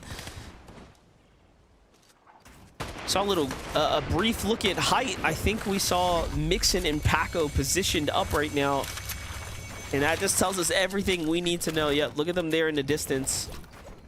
One of the few teams that we've been keeping a very, very close eye on. Hold up, Clicks and Epic, though, trying to figure out what's going on here next door. This is Bach and Pars. No pushover duo by any means. They're going to get right into it. Okay. I like this. I like what we've been seeing for Clicks and Epic as far as like how they've been able to manage their surge They've been on that line. However, they fight long before it gets active, right? They really don't wait until the last minute, which we see a lot of duos leave it up to fate and chance, right? Like, oh, I'm going to try to find tags. No. Looks an Epic decide, hey, where is the next box fight? And which one looks good for us, right? Yeah, they definitely want to take this battle up against the likes of Pix and Zeus, but you can tell Pix and Zeus, they want nothing to do with it. They're going to try and just create some space, fall back a little bit further. They're trying to still secure a few more points, want to make sure that they can try and hold out or elevate themselves into the top 25, so to say. Oh, Clix is going crazy right now, jumping into the box here. That's all enemy territory here. Doesn't want to box out Epic Whale. That's a good teammate. You know, he could have thrown a ramp. He could have left Epic doomed right there, but he waited instead. Epic Whale steps up and drops threats, but now Clix has to come in, and he didn't get the time to heal. And they're both going to reset. So Clix and Epic Whale get the tags they're looking for, and the Thirst couldn't come in time. And for Sphinx and Threats, it means so much more for them to continue to stay in the game right now. Clix started that revive immediately, though. Threats, just now, about to get picked up. So, might be tough for Threats to recover his HP and shields. Yeah, that's going to be about what you'd expect to happen in this kind of circumstance. Clix and Epic, though. Again, another one of our teams that has already locked in their position for that top 25 on the leaderboard. So, I like that they're still choosing to play with discipline, though. Get that practice in, mix in, trying to go off right now. Jumping towards front side of the zone alongside Paco, but tagging up players along the way. And do keep in mind, like, wins don't mean anything. It's all about top 25 overall performances. So you're going to see a lot of teams in here. A lot of names in here. But hold on, take a look at this right now. 82 above, Mixon and Paco at 48 points here. So this is it. This is where the going gets tough for Mixon and Paco. Edgy and Tavern from a game 2 eliminated straight off the drop to now having their redemption opportunity here in game 3. They got their eliminations off the drop. They're still in the game right now as well. 78 points here. It's looking real good for Edgy and Tavern. They needed this game 3. And Thoric as well needs to get a little bit more points here too if he wants to solidify his way to the finals. But I think we're starting to see the early look at what our finals lobby is going to start looking like. Things are shaping up nicely. Pars and Baka got the high ground right now. Like how aware Pars and Baka are. And just like that, Edgy gets dropped from height. Baka and Pars are not allowing anybody to rotate. Tavern doesn't really have much of a choice, though. That forfeiture just trying to get into a safety box on the low ground, hoping that no duos spot him out from this position. He does have some shield to work with, causing a little bit of grief there onto Empen and Pump, who are just trying to cycle their way around. But Tavern knows he's got to get a move on. He's got to stay focused on the positions, losing a lot of his shield in the process, though, on these rotates. Mixon and Paca are playing with fire right now. They go to second height here. Baka and Pars are so set up. No pressure coming towards them as someone breaks out their builds, and this is not going to be good. They have to Flowberry Fizz their way down. It's going to cost them a lot of material, and that honestly is a boon for the rest of the lobby. They get broken out again. It's Tavern and Edgy. I believe Tavern is looking back and bringing those builds complete focus, and then you have Pump and Enpen here on the height layer as well. Tavern jumps down, giving up his positioning here, 2 below now, and then he gets dropped there. Will 86 points be enough? We'll have to just find out here. Meanwhile, on low ground, Dash and Seek surely a ways away from top 10 here. Mixon's gonna get knocked by the hands of Yumi. Pars is out the lobby. Baka's by himself here, has Kobe in his box. But the Storm forces him off of that fight, and what looks like was a sunset sail to victory all of a sudden comes crashing down. And it's Kanata and Cooper, Pump and Enpen fighting for high ground right now. Enpen needs it more, though. He takes down Kanata. This is the clutch performance right now to Enpen and Pump here for the lower bracket, running that entire lobby here now. But they have to stay in this game, Taco. quick pause though, because Cooper actually managed to finesse the height away from M-Pen and Pump despite their successes. Cooper though, big shots coming his way. Pump finally getting a real chance to take over here, but having just lost M-Pen, holding down heights, not gonna be easy. That was Going for the crazy. side jump overhead, but it's all she wrote. It was so close, but I think Pump might have did enough, actually. He picked up 4 points there and the placement points. Like, actually, a ridiculous performance here. Baka gets caught out by Tyler on the low ground. Tyler also clutching up with Curve here in the final moments. 8 eliminations in a top 5. This is what we want to see when it comes down to this upper bracket. How badly did you want top 25, or you were going to have to fight for it? Vert and Yuumi need this win right here if they want to feel safe in sound. Tyler's already likely done enough. He gets caught off guard and drop kicked without even realizing what was happening. Meanwhile, you got my guy Easiness on the low ground here, edging his way through. There's still 5 players in this game right now. One's a solo, of course. We know it's Kobe on height. Kobe, he doesn't have any Flowberry Fizz though, or those Underworld dashes. Could have some issues. Made it down. Yuumi still trying to scurry around, hoping that Kobe can get distracted. Yuumi, though, will find himself falling eventually, but Vert still holding it down for the duo. Some much-needed points getting clutched out here. Vert taking note of the duo just underneath him. Navi's going to be the first to fall, though. And now Vert in a very real clutch opportunity. This could be the win. Oh my gosh, Vert does it with Yuumi there to solidify his way to a victory royale and likely a position in the finals table. You love to see the clutch performances like that in the end, and you saw how much points he had. He had 60-ish points as we started getting to that end game there, and they were already turning up a tear on the lobby. So for the win clutch out for the upper brackets, now he doesn't have to go to lowers. I mean, that is exactly what you want to see coming out of your duo. Yuumi and Vert did not want to leave it up to chance. That is for sure. And not only that, but nicely played by Kobe from the high ground. He was just hiding out. And yeah, Vert and Yuumi definitely needed this one. Their odds were definitely looking a lot more slim up until this last minute win. And Navi and Easiness, though, that second place finish could also be enough for those two. Oh yeah, definitely, because they also were very much on the bubble here, but for Vert and Yuumi, this win might just have been enough, because look at this, 88 points, you get the win, jumps them up to 97, so just shy of 100 points. Will it be enough for Yuumi and Vert? We'll just have to find out, but at the end of the day, you couldn't ask for more of a stronger performance here to close out your 3rd game of the upper bracket. Upper bracket was only 3 games, top 25 is the cutoff there, Tacos. So as we start getting up for lowers, I mean, what do you think? You think they did enough? That should definitely be enough at this point, but we've got Zeke, Vivid, and Kelly who are going to be able to look at that leaderboard a little bit more directly to let us know for sure. Thank you guys so much. That wraps up the upper bracket here in the semi-finals. As they mentioned, top 25 will earn themselves a spot on the battle bus heading to grand finals next weekend. The bottom 25 will move on to the lower bracket and look to fight it out and end in top 15. So it's going to get that much more difficult. But for now, we celebrate Yuumi and Vert picking up a victory royale. Wow, and what a stylish fashion to do it.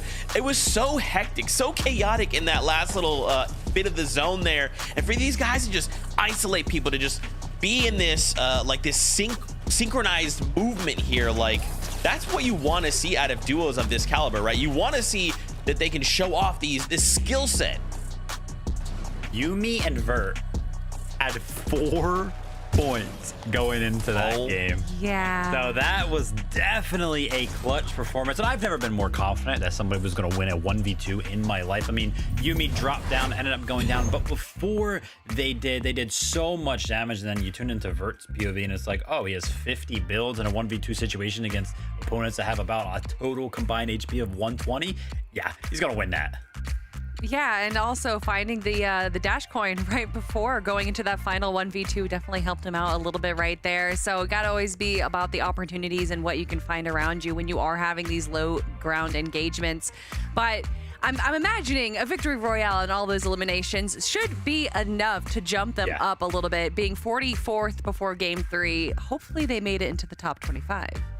Yeah, it was like right around 66 points basically to be in the top 25. So we got to feel like they are in a good spot to be in. We're calculating all of our final standings. And now we get to take a look together. So at the end of the day, Cooper and Kanata stay in that number 1 spot. At this point, they are just showing off for us. But in 6th place, you can see, as our friends here mentioned, up 40 placements to find themselves in that top 10 off of a single game. Crazy stuff right there. And honestly, I'm going to give a big shout out to Kobe and Dorito, right? Because they're actually going to be going to their first grand finals of an FNCS, right? Let's go. Sometimes these teams that kind of qualify for grand finals, it's on the back foot of just like one pop-off game and everybody kind of like writes them off. But finding themselves in 2nd place, right? Having another good game right there, tying for the most eliminations at 20. Hey, listen, they're looking pretty good going into grands. Yeah, another duo looking good that we talked at the start of the show. Baka and Pars up there going for height once again. You were talking about that earlier on, Vivid, and they did that in 2 of their games. They did have to drop early, especially after Pars got eliminated, but still making it into the end game once again is what I like to see. I also like to see Inpin and Pump jumping up into our top 10, of course. It wouldn't be an FNCS Grand Finals without them.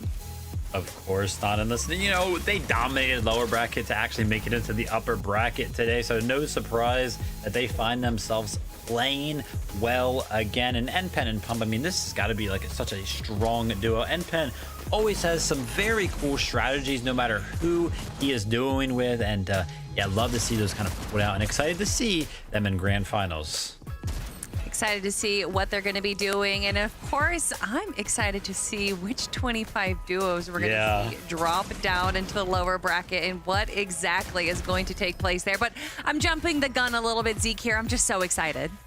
I mean, I get it, Kelly, right? This is a big moment for many of these duos. Now, instead of ending it after 3 games in the top 25, it's only the top 15. And there's 25 duos sitting in lower bracket right now, hoping to get that shot. As we start to make our way down the leaderboard, we see in 20th, 78 points. So that 66 points starting to look like it very well might be the top 25. Ooh. And here we go. We can start to see, oh boy, okay, so of course you can see 64 points and it was tied. So unfortunately, go ahead, Kelly. Look at the tie. It's literally, we were talking about, oh, you should go for the eliminations if you get to tie. They have the same amount of eliminations. Yep. So that tiebreaker will actually go to average placement. So Paco and Mixon, just slightly better games, go ahead and win out that tiebreaker right there. Crazy stuff. You see Walkers and Fatch there in 27th. We talked about them at the start of the show. They got pushed out and now we'll have to fight in that lower bracket. I'm telling you, this was a very difficult FNCS for many duos, right? The competition has just gotten that much harder, and to see names like Walkers and Fatch have to compete now in the lower bracket, bro, it is tough. It is tough. Yeah, and you know, just as a reminder to everybody, anybody who made it into that top 25 going into the grand finals, but everybody else on that leaderboard, we will be seeing just shortly in the lower bracket. One more opportunity for these duos to qualify. That's right. 3 games is what remains for the lower bracket, and they're going to be joined by the 25 lower duos from the upper bracket from yesterday. I know that's confusing. I swear it makes sense, but man, this last chance, this last opportunity to get into the grand finals, and it's going to be even harder in the lower bracket because instead of it being half the lobby moving forward, it's just 15 duos. And on top of that, obviously you could say like, well, these guys, this bottom 20 or bottom 50 here, 25, however you want to say it. I'm sorry, I'm confused myself. They are going to move down to lower bracket. They've warmed up, right? They played 3 games, so this should be easy. No, actually, because now they have to adapt to whatever the 25 duos in lower bracket have to offer, right? Because they're also fighting for their shot. It's I'm sorry, I stress a lot because I want everyone to succeed. I want everyone to have an Axe of Champions and a global championship title, but unfortunately that's not what competition is. For now though, I know you want to see more games, but we have to go to a break. When we return, we'll see 3 games in the lower bracket where only the top 15 will keep their FNCS dream alive. Stay tuned, we'll be back with more action from the FNCS.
drastic. Broken with a bang, ta-da. Salty like they bang, ta-da. Head up in my face, no space, put it up, I don't fade. I ain't missing no shot, cause I'm always in range.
What is going on, Fortnite fam? Welcome back to the FNCS. We just got done in the upper bracket, but now the bottom 25 moved down here to the lower bracket where 25 duos are awaiting them.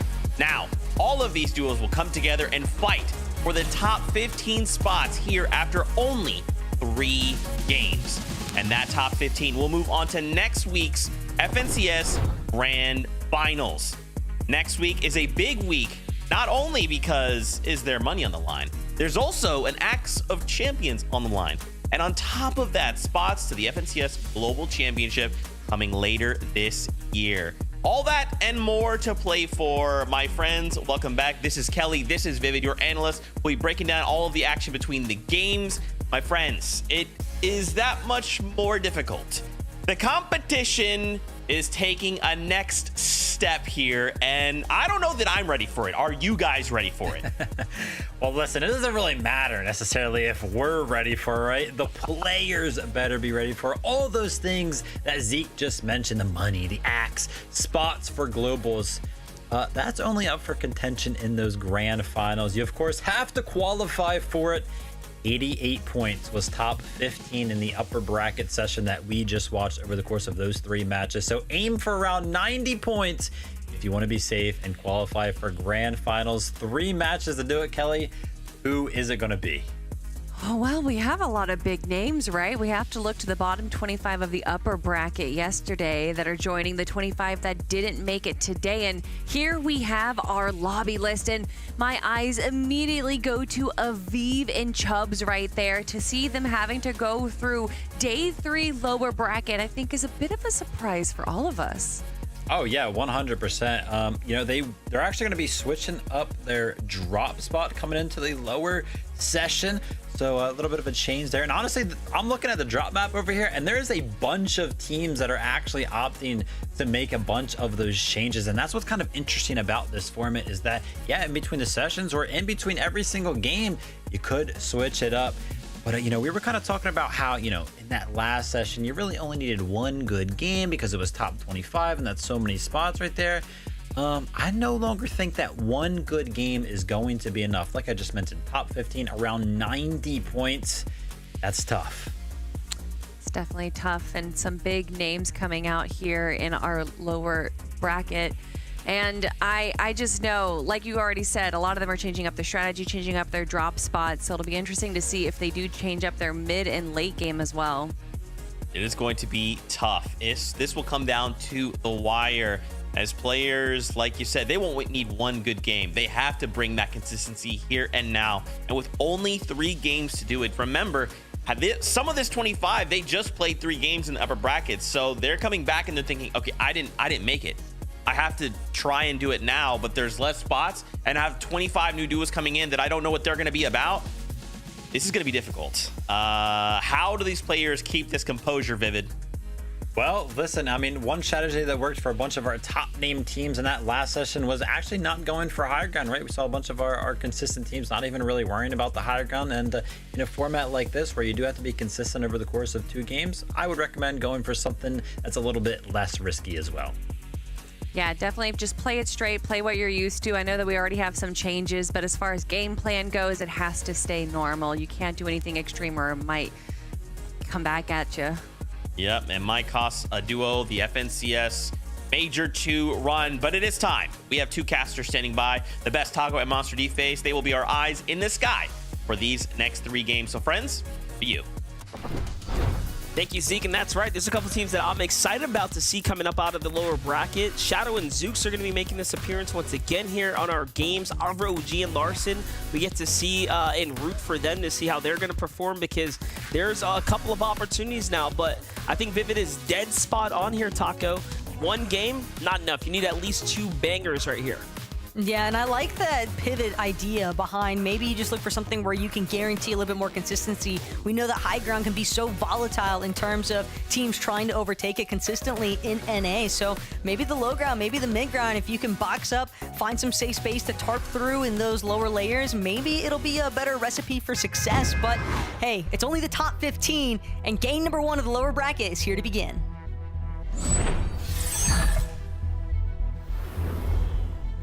Here we have the lower bracket kicks off right now.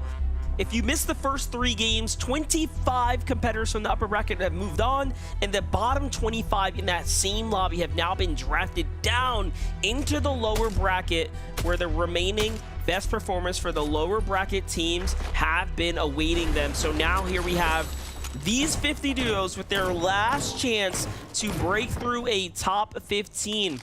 Taco, there's going to be a lot of mix-ups right now, right? A lot of shakeups here in these games. You don't know exactly who's landing on you, who's deciding that, you know, they're claiming what spots. It is kind of a shakeup, right? Even now, we're watching Costa and Zypha try something different here in this game here, where they were just landing all the way south. They're trying something completely new right now.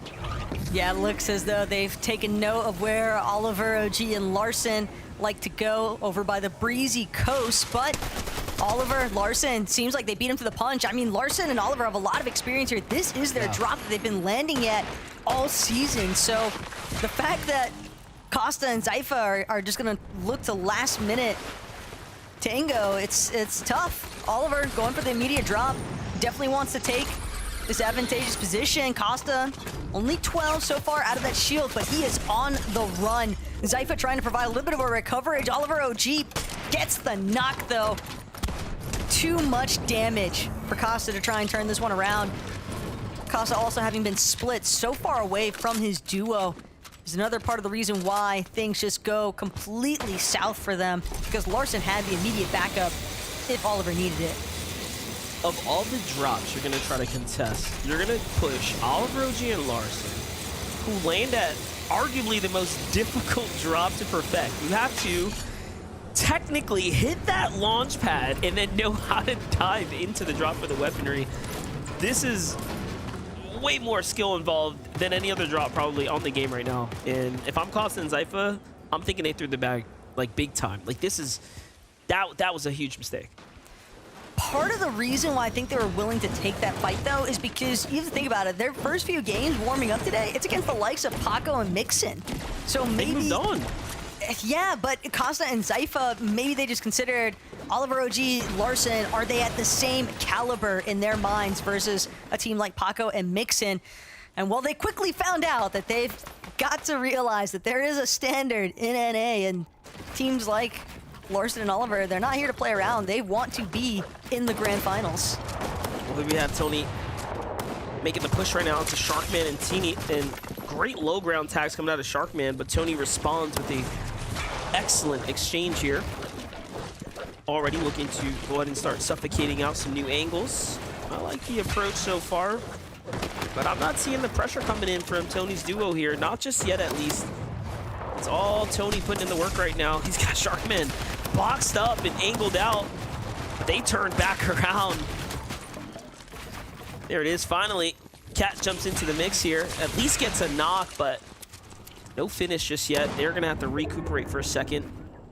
Tenley should be able to pick up his teammate. No, actually cancels the pickup in fear of them coming down, and that'll be wraps for the duo down here at the Brawlers battle. Well played. But Cat and Tony are just so far south here on Brawlers Battleground, closer to that Cliffside Lodge. Could be a prime pickings for Shadow and Zooks to come through after the fact. So we'll have to check back in with those teams a little bit later on here, because Restored Reels, Bacon, and TK looking for a little bit of redemption here in the lower bracket. Had a lot of difficulties in uppers after they were contested here in day 2. And so the fact that they're in this position currently, this is definitely a team that you would not expect to have struggled so far to make their way towards the grand finals. But again, Bacon got to keep his wits about him. Flinty nearly had super advantageous flank there, and he does get a couple hits onto Bacon's shields, but a couple flow berries, and Bacon's right back into the mix. Like what we're seeing right here, and this is good setup so far by TK and Bacon, but the second zone already starting to approach here shortly. I mean, they got to wrap this up quickly and start getting to gathering material, or they will start falling behind. This is one of the problems they had in the uppers before they got knocked down. It's these slow starts to these early and mid games. We know they do well when they can make it to end game. However, It's this early game that they seem to struggle the most with, and I don't know what to really account it up to, whether or not it's the drop spot or the types of teams they've been facing. But here in the lower bracket, TK, feeling pretty good about TK and Bacon's odds at moving on. Jumping into a Pikes and Zeus. We already know that Zeus was landing at Mount Olympus before. I wonder if they've mixed up their drop as well. So we're seeing a lot of potential shakeups here, sticking to the theme, I guess, of what we expected.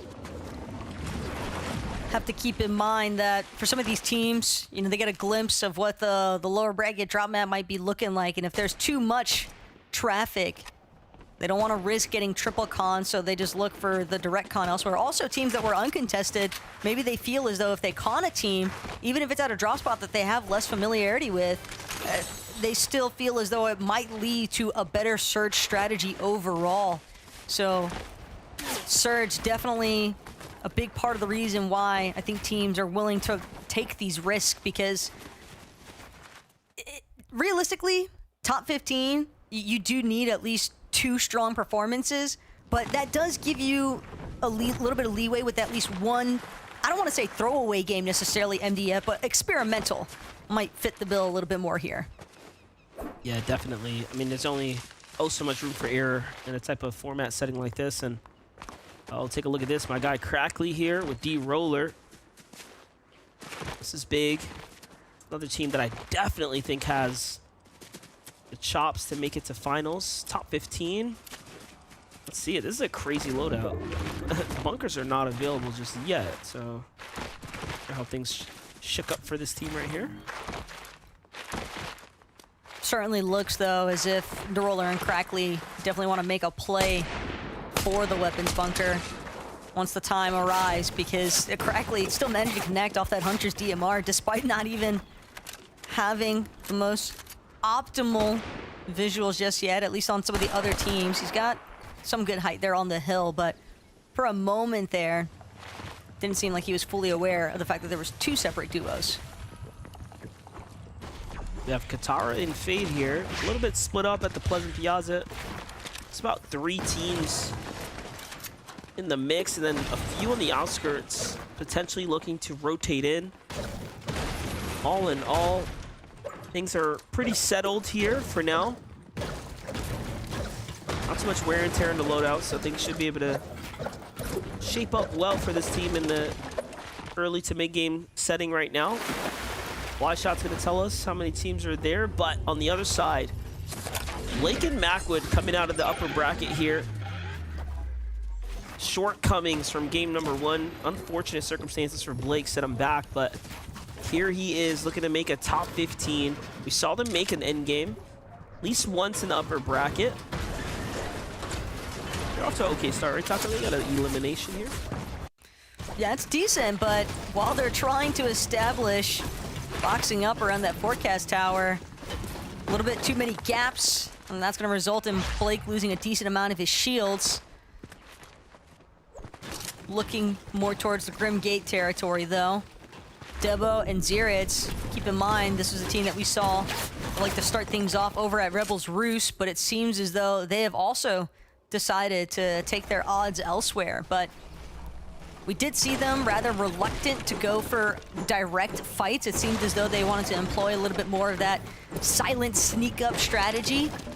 And that might not be as opportune here in the lower bracket, because this is a lot more scrappy in lowers. So many of these teams just kind of understanding the fact that if they linger for too long with these engagements, they're just going to get third party every single time. So time to elimination, definitely a priority for all of these teams. And just being able to establish space is another big factor here that these teams are trying to consider.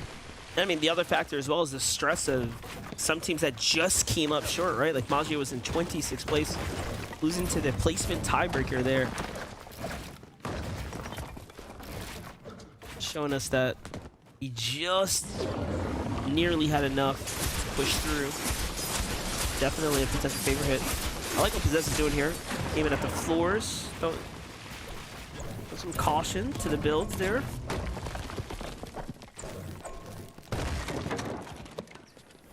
Possessed and Jay sick, though. They know that there's still A couple of other teams, aside from Rafiki and Cirque, lingering nearby at Pleasant Piazza. Looking back over, though, quick update on Larson and Oliver. Still only have that one elimination in tow, but they have migrated a little bit more west towards Classy Courts. And this might be a slightly better opportunity for them to try and establish a little bit more surge. They're definitely going to need it at this point because you can't just bank on one elimination for the entirety of this first lobby, especially with the way that we've been seeing so many other teams kind of entangle with each other.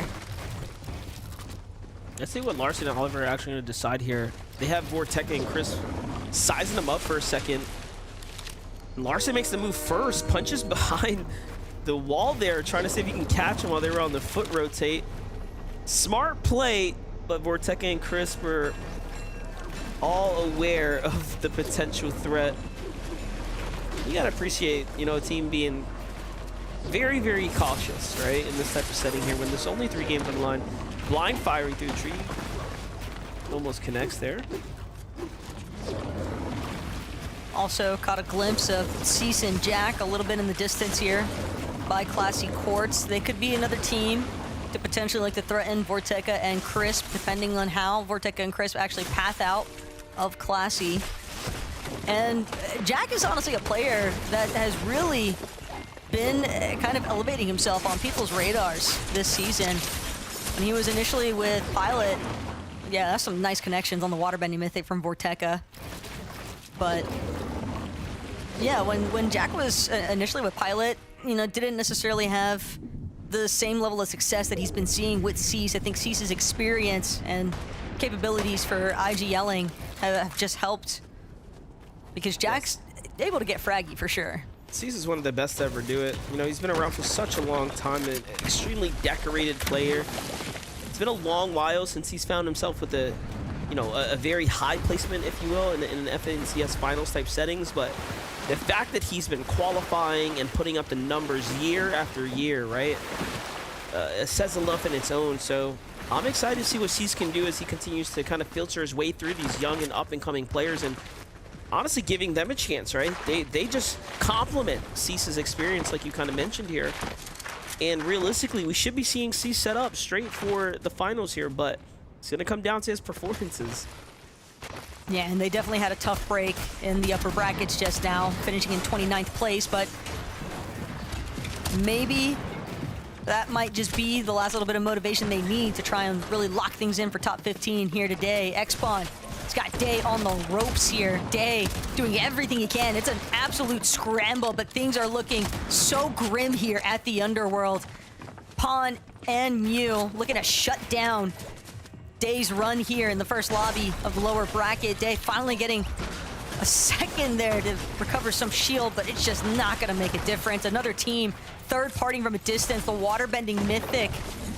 There's no way Day could have possibly seen that coming, and X-Spawn though, nice recovery.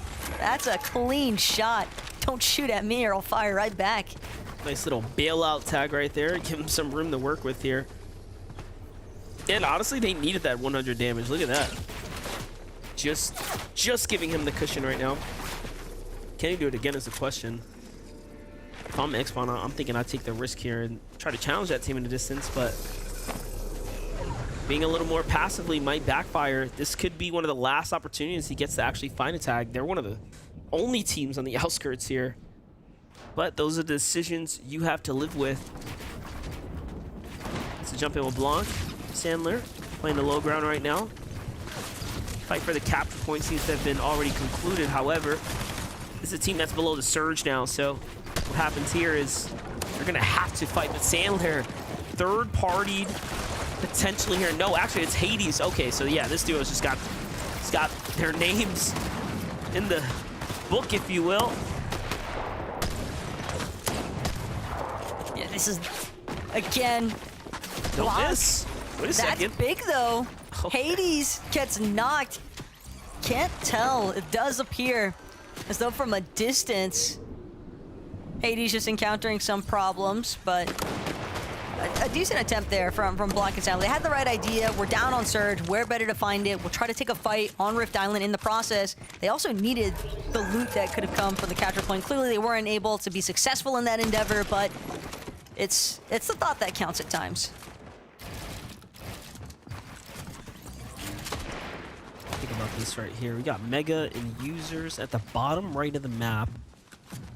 Shadow and Zooks. Yeah, that's definitely a team that was also in the upper bracket, got knocked to the lowers, and continued to just fight their way through. Shadow's still looking for his big break. Zook's been on the rise, very much in conversations. These are definitely two players that have been moving in the right direction. You have Carrot there. I forgot what was Carrot's original name, but it seems like he's now Carrot FN.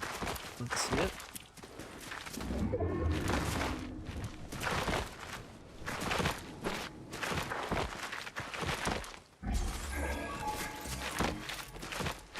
Sometimes you just gotta take in the view.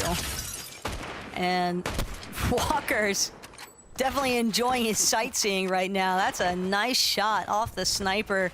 Pops and Monkey just caught slipping. I mean, it's so easy when you're making these rotates to not necessarily check behind you, but those are the little moments that players like Walkers, like Thatch, are definitely going to look to take advantage of every single time. Just lining them up, and a much-needed shot as well. They'd only been about 100 above that damage threshold prior to Walker's recent connection. Love how Walker's like, wait, what view? Here, hold that. Big tag. Laying down the work right now. Batman and Booga. Rapid here. Pressure coming in from all the angles. Very lit up here. Teams aren't looking to let up just yet. Rapid needs to get with his teammate. You see Batman Booga holding off on popping the chunk splashes right now. There it is. Yeah, very desperate situation. I do appreciate Rapid's aid to the defense there, but Batman Booga now healthy. Water Myth coming in from the side angle there. They could open up opportunity here to third party. Meanwhile, Mega under this surge pressure. Yeah, we talked about this southeastern corner. It's not looking good at all right now for Mega or Users. Continued issues with surge. Yeah, he does have a banana, but you don't want to use the last of your resources at this point, though. It might not matter. Just pressure from every direction. Finally, Mega will find himself falling to the likes of Brayden, and now Revise finds his own duo, getting knocked and fully limbed in the process. Nobody is out the safe. Storm, yeah, from right underneath them.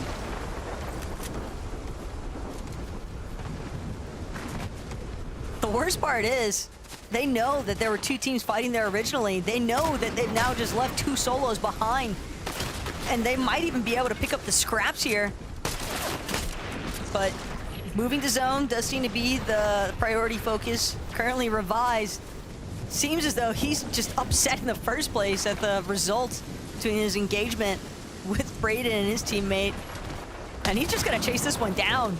Neither of these solos is gonna come out better for this, but it's a fight that is more for pride than anything else right now. Yeah, Revive's like, can I get a couple of points? No, Brayden shuts that down. That's a little more salt in the wound right there, because Brayden gets rewarded with the elimination points there. Oh, but he's below the surge by a fair margin as well. He just looks to the left. There is a team there, but it just is what it is at this point. I love Specs eliminated in the zone there. Yeah, the surge already doing all the work. Look at these bases, though. There's so many players already boxed up. Brayden trying to see if he can create a safety net of his own, but immediately catches the attention of teams that are already established in their surge towers.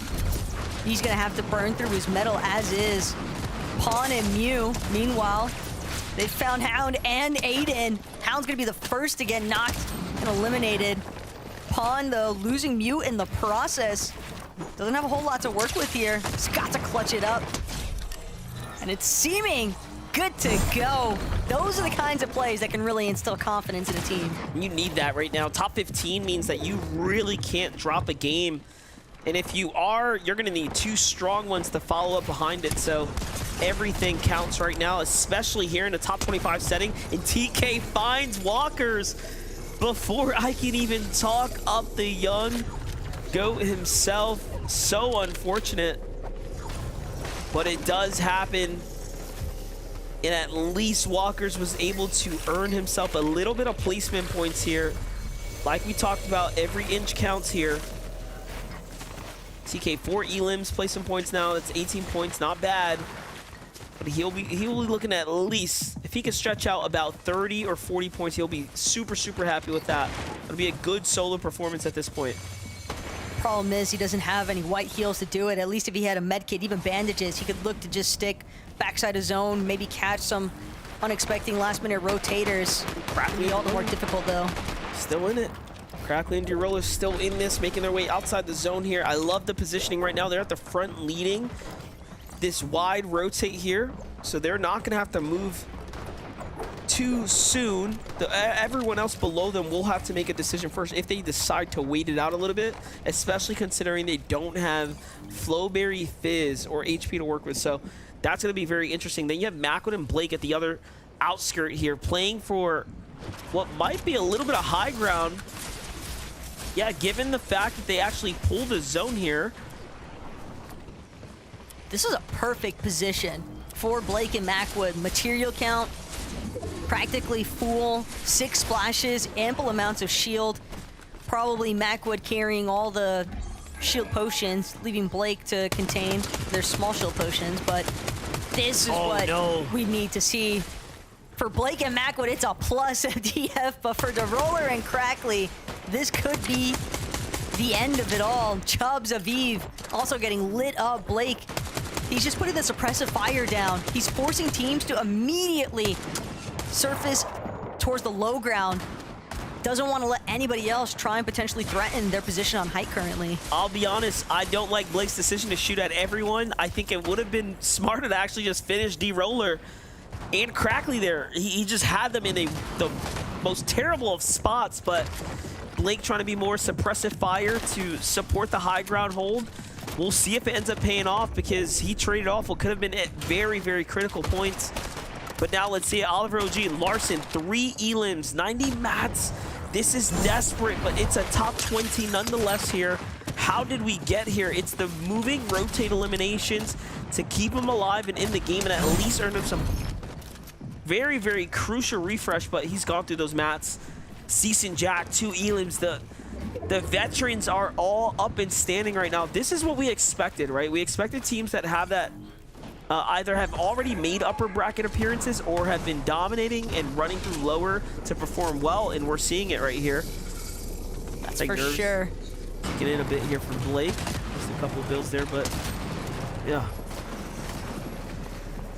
Yeah, poor Oliver and Larson. Larson just got a little bit too split in that water. Playing the low ground is tough when the zone is pulling halfway over the water in the first place. Rapid, no heals, no mats, no life. Finds himself getting eliminated by Crackly and Roller. That could have been a big refresh, though. Yeah. Those two desperately needed, possibly even some surge damage online, but again, damage, much less the focus as much as it is the elimination points. That's it. Oliver's out of mats. He can't stay in the zone. He's touching his heels here. 2 HP. He's hoping that it bounces back, but no. Looks like it is going to continue through. Tries to find what's left of some floor loop, but gets caught out there. But for the top 10, he almost earned 40 points that game. That's still a huge solo clutch. And TK up to 56 by himself as well. We talked about the stretch being around 40 or so. You'd be pretty content if you're solo clutching like that, but reaching as far north as a top 10 for TK right now is extremely impressive. He finds someone with their guard down. It's Commander K on the edge of zone. A huge tag there, and TK couldn't be more happy with that performance. Blake and Macwood have all of these shamble players below him right now, and it should be their game to win at this moment right here. Jack, pressure's really on. He's just trying to get as many points as a solo as possible, but unfortunately cut short. Still a decent look though for Cease and Jack outright. G-Monster now trying to carry the mantle, but again, Height just tearing down on the rest of the lobby. Macwood and Blake, they've done a great job at just holding the high ground the whole way through, and now it's just the shooting grounds underneath them. Pawn as a solo still left trying to scramble to survive, but Xavi, Neko, they're the only other duo left standing, but Pawn with no mats. Could be only a matter of time. Tries to get the sneak up onto Neko. Not gonna work though. Easily spotted out. Macwood now also joining the fray. And Neko and Xavi, they're trying to do what they can, but this just looks so good for Blake and Macwood. Well, I feel like they lost their chance to make it easy, so they're gonna have to come down, and they still close the deed. Very, very well played from Macwood and Blake. My concern was the DMR pressure from high ground. We saw it earlier, or was it yesterday with Muzz and Paper? But luckily, Blakewood and Mac had enough to seal the deal there. Well played for them to go ahead and show the NA region what they're capable of. A win to solidify a nice, comfortable positioning here. There's only 3 games, Taco, right? So that is exactly what you're looking to do. Yeah, this is definitely the amount of cushion that you want to establish here in the lower bracket, especially when you factor in that it is top 15. So again, a big victory royale. That's 65 points as is, not even factoring in the eliminations they were able to build up. And yeah, the DMR not necessarily as ideal as maybe some other weaponry choices, but if you're able to land nearly all of your shots like what we saw those two doing, it can always work out. Yeah, for sure. So congratulations to Blake and Macro right there at the big game 1. Zeke, what does this mean for us? Man, this means everything. Right now, we're sitting comfortably at the top. We've got our victory royale. We've got eliminations. Now it's about just one more good game, one more solid game. Blake, let's go, bro. Macwood, we are back in the driver's seat. Now it's about holding on, Vivid. Now we just have to stay here and do what we do. You know, and speaking about holding on, I think we're finally going to start seeing the effect of, you know, most of our quote-unquote good teams being already qualified, or some of our great teams being already qualified for grand finals, right? 35 of the best teams already qualified on the region. And the reason why I'm kind of pointing it out is because in this game right here, Blake and Macwood did something that we have yet to see kind of work out, Kelly, and that was that they were on the higher ground for the entirety of the end game, unbothered up there, and that's how they got that win. I don't know if we've seen a team take height from 8th zone and actually hold on to it all the way, especially in this major. Maybe not, you know, if we look to Cash Cups, but Blake and Mac would do it. And actually, this is their first victory royale of the major. So I love to see that from them, landing over in Grand Glacier, of course, and definitely seems to be working out for them here. You can see the early height take they have in 8th zone, and with all the mats that they have, they're plenty above Storm Surge. It looks like this was the prime position to hold height, and you can see just how high above they are from everyone else, not worrying about any secret tarping from behind. They were able to control this high ground all the way through to the very end. Yeah, which is seriously incredible in a lot of ways, because just haven't really seen anybody be able to pull this off. And usually we criticize teams for you know, holding high ground from so early on, because it never works out. You never have enough materials to kind of hold it for the entirety of it. Anybody can kind of, you know, go up at almost any point in time and kind of take it from you because of that reason. But no, hey, listen, they did it. They won the game and held it for all of the end game. Impressive stuff. Heads up play as well, just kind of keeping reciprocal back, saying, no, Fan, you're trying to build up to us. We own the high ground. What a great game. Now, keep in mind, we still have 2 more games left to go, and there's plenty of duos to highlight. But again, with only 2 more games, we have to find ourselves in the top 15 if we want to keep the FNCS dream alive. With 2 more games, friends, how do we expect this to unfold? This one didn't feel as chaotic as I thought it was going to feel. Yeah, well, now I think, you know how last session we were kind of looking towards game number 3 to kind of be that wild one where you really only needed 1 good game. Well, now going into game number 2, we'll probably have it be a little bit more wild, because if any of those teams did not necessarily do good in game number 1, it's like, oh, okay, well, now we need 2 more good games left, which means that there's only 2 games left. This has to be one of them. Well, you know, a player that did do well in game number 1, that doesn't have to fret too much. It was definitely Oliver OG. He literally had 2 white health to his name for what felt like at least a minute and still somehow able to stay alive. And you can see around here is when Larson went down. If I'm not mistaken, it was around the 18th, 17th place. But just by sheer magnitude of Oliver's ability, he was able to stay alive all the way until 12th place, definitely giving them some of those much needed placement points. Impressive stuff there, as you can see there, with 0 materials as well. Look at that. Thought he actually picked up some loot right there, but no, there was no mats to be grabbed. And here you can see Blake and Macwood, 89 points. And I called it out earlier, Zeke, that, you know, in the upper bracket session that we just watched, 15th place was 88 points. So yeah, just a couple more points probably for Blake and Macwood to kind of secure that top 15, I would imagine. Now you guys are kind of talking about some plays. I liked TK over there. TK and Bacon, they were putting on a bit of a show for us, locking it down, saying, hey, look, I know, you know, Vivid, I know it's the lower bracket, Zeke is the lower bracket, but don't worry, we got it locked down, baby. There's so many crazy things going on. I mean, a solo clutch as well in this type of situation. What more could you really ask for from your duo, right? Grand finals on the line, and you're watching your duo as a solo just clutch up. Awesome stuff. I mean, racking up the eliminations, definitely not easy. What I love to see there, especially from TK, is that they had no materials whatsoever. So instead, using the environment around them, using the bush where no one was hiding, and using other people's builds to defend yourself. When you really are backed up against a corner, you need to utilize whatever is around you, and that's exactly what TK did. But looking at our 11th through 20th, because of course it's only the top 15 moving into the grand finals. Seeing right now, it's currently at 36 points, but oh no, once again, Aviv and Chubbs. I mean, I know it's just game 1, but I keep seeing their name just beyond the threshold. They have to make a change if they want to go to grands. You know, and listen, this is just how tough this kind of competition is, and it kind of puts an exclamation point on just how well you have to do, right? We saw Oliver OG kind of clutching up right there, picked up a couple more points, only finding 44 points total, currently in 12th place. So still very, very close to that threshold, even after clutching up some points. Yeah, I mean, and again, 2 games left to go, right? In their case, we use them as an example. If they were to fall twice off spawn, that's it, right? Yeah. Like, so they really have to piece together consistency. But it's not just them, right? There's everyone in this lobby is fighting for that top 15, Vivid. Everyone. And I'm happy you mentioned that. Well, I don't know if I'm happy you mentioned that. I know who's not going to be happy that you kind of mentioned that is going to be Oliver and Larson, because we actually saw one of the earliest fights of game number 1 off spawn-wise was actually them versus Zypha and Costa.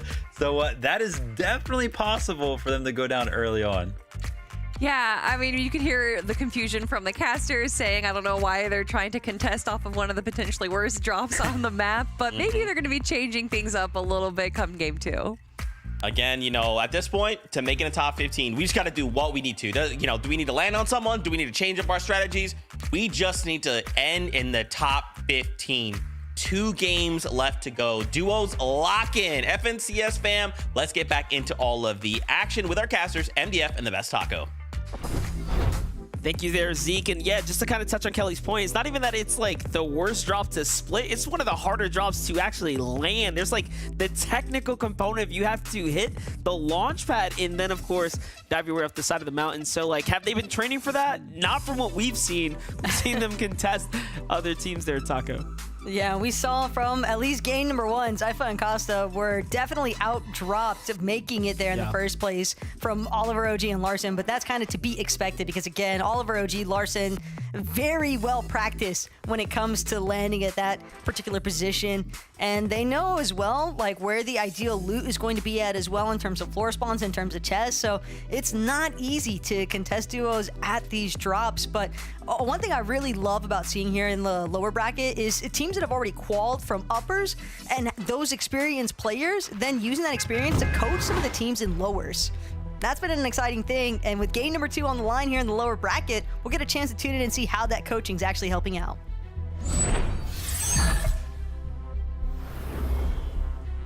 Yeah, well, let's see if the mega brains from the upper bracket, some of our finalist contenders, can actually help the lower bracket, friends and competitors alike make it through. I mean, to your point, you know, having that third person or fourth person in a call can make all the difference. However, you still have to press the buttons, right? I've seen some fun stacks about how accurate some players are, how players perform under pressure, right? Those are things your coach can't help you with. At the end of the day, you have to hit those shots and make those edits. For sure. I think some immediate ones that come to mind here, Sprite. Poor man.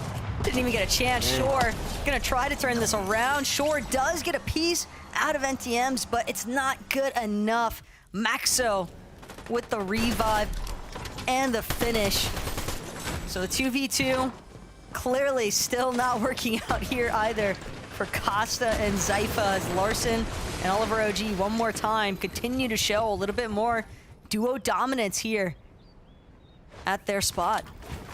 Listen, Oliver and Larson, hungry boys. They gotta eat. They're just coming here, getting them points right now. Zypha behind the pole, tries to swing left. Yep, not gonna work here. And that's just experience right there, right? Like, Larson and Oliver OG knowing they can destroy that build with a cone. You don't learn that, right, by accident. Like, you practice that.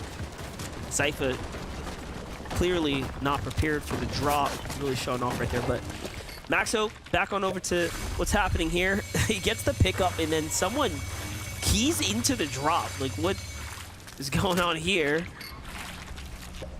It's like Stax and Mystic were contemplating paying a visit towards the ship it station, but kind of thought better of it, recognizing the fact that that duo that they were looking to contest was already too well established from their position. It's just not worth the chase, especially considering the fact that Stax didn't even have any shield to work with. So operating at a deficit, Aoxy and Jojo Fishy, they've also got Zirids and Devo on the loop, but Zirids try to give a little bit of fight back. However, Jojo and Aoxy clearly still at a much more advantageous position. They've just got to play this one smart, keep a good amount of spacing. Don't want to get caught off guard inside of the building by any means. Jojo finds the first one. Aoxy finds the second. This fight's over now. Great set of eliminations there to at least put Aoxy on the board. Having a tough round so far, but there's the room to bounce back. Happening to Batman Budo, coming out of some policeman points that they earned there in game one, but didn't quite stretch as far as they wanted to. What's your take on the amount of teams that we've seen challenging some of these map outskirt positions? Because it's one thing to drop and contest at like a well-known POI that's got like a decent amount to split, but the outskirts where there's really not much to split in the first place. Like, you literally have to take the 50-50, and if you lose that, it's just over. Yeah, or come to Grim Gates, there's 4 teams here. So I mean, at that rate, I think the math checks out better for you if you land on the outskirts, mostly because you could always play a more scrappy type of, you know, build, right? Like, you can put something together if you're on the outskirts. If you're alive, you have a chance where, like, yeah, some of these main POIs, the way teams play it in particular, right? They want to play it 250. You don't necessarily have to land directly on top of someone. You can always split the POI in half and then decide if you need to finish the fight or move out, right? Because you didn't get something that makes sense for you. But for Blast and Dragon here, they've been landing at the Lavish Layer, right? It didn't work for them when they were going against Clicks and Epic Whale. They gave up the drop, tried something different. That didn't work. Reverting back to their original playstyle here. It clearly is looking like they are good enough, right, to run this show here at the lower bracket. But when it comes down to, you know, the skill difference between Dragon, Fox Blast, and like Clicks and Epic Whale, there is a gap there. We saw that at the drop spot just earlier today and yesterday. So I am curious to see if and when they push to finals. I do think they're going to make it to finals. What they decide to do, right?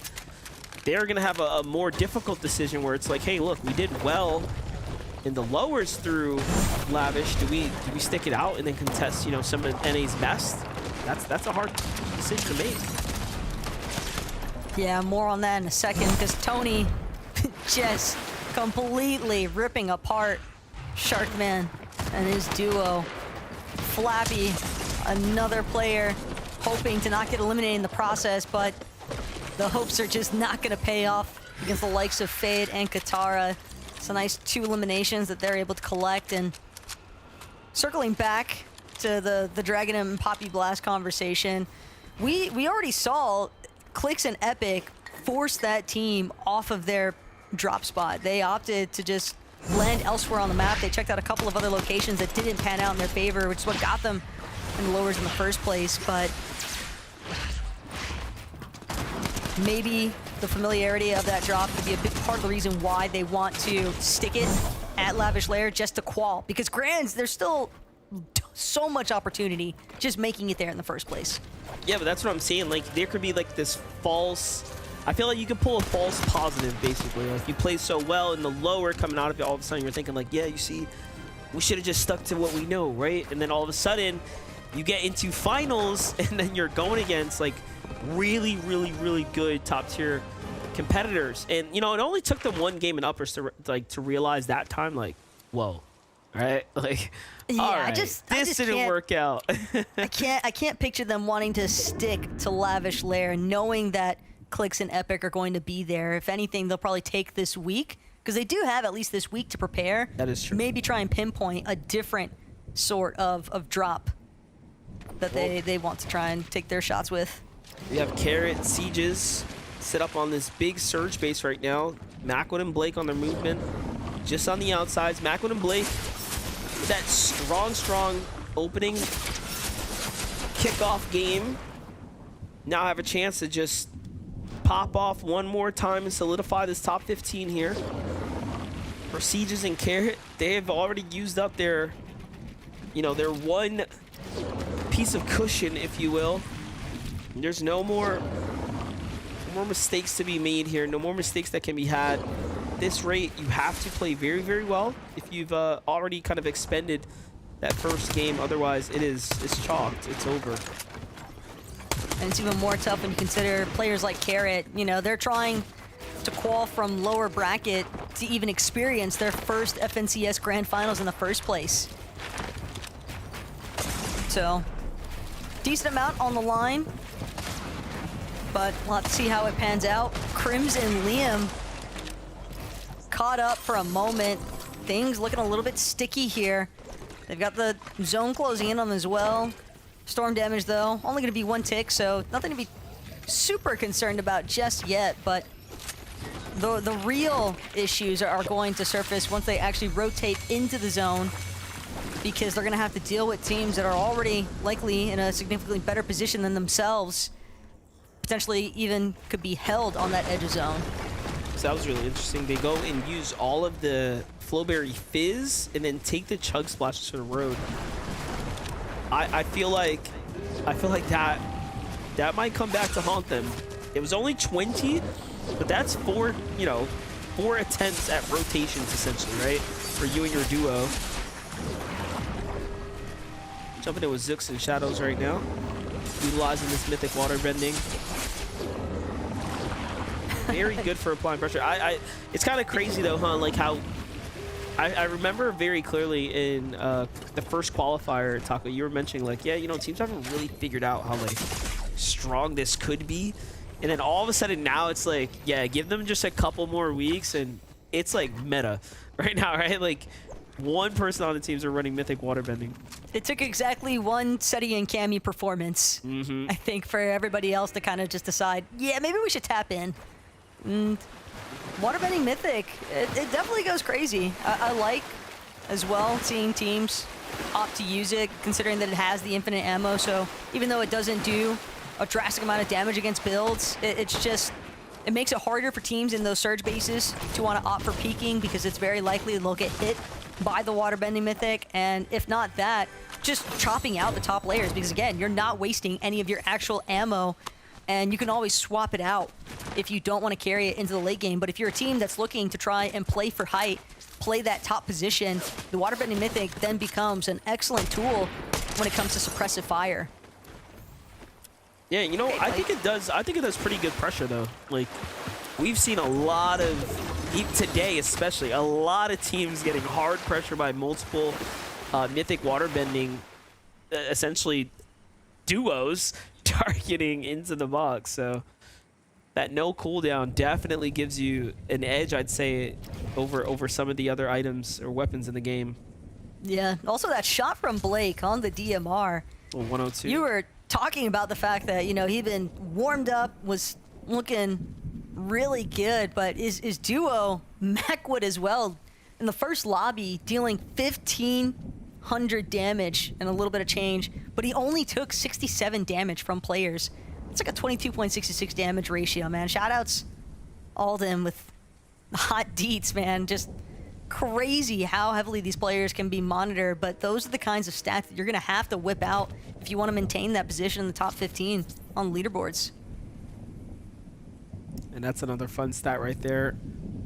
The win coming out of Grand Glacier, of all the NA teams, the first team to win a game out of the Glacier there was just caught on broadcast for us here.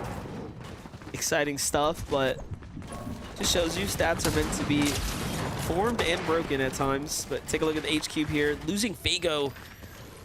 And you have to wonder, why are they fighting right now? 64 points, 3 eliminations already. You don't need this fight as much as the other player likely does. Why not just try to get the reboot at this time? You have everything that, you know, you can honestly hope to work for. And yeah, look, this is a desperate player. This is someone with 8 points right now. And Cube is still going for it. Okay, so we're seeing the confidence. Let's see what he's got. I mean, pressure's on at this point for him to perform. It's him who has everything to lose at this rate. Goes for the high ground retake. Love the side jump. Okay, clearly has been practiced.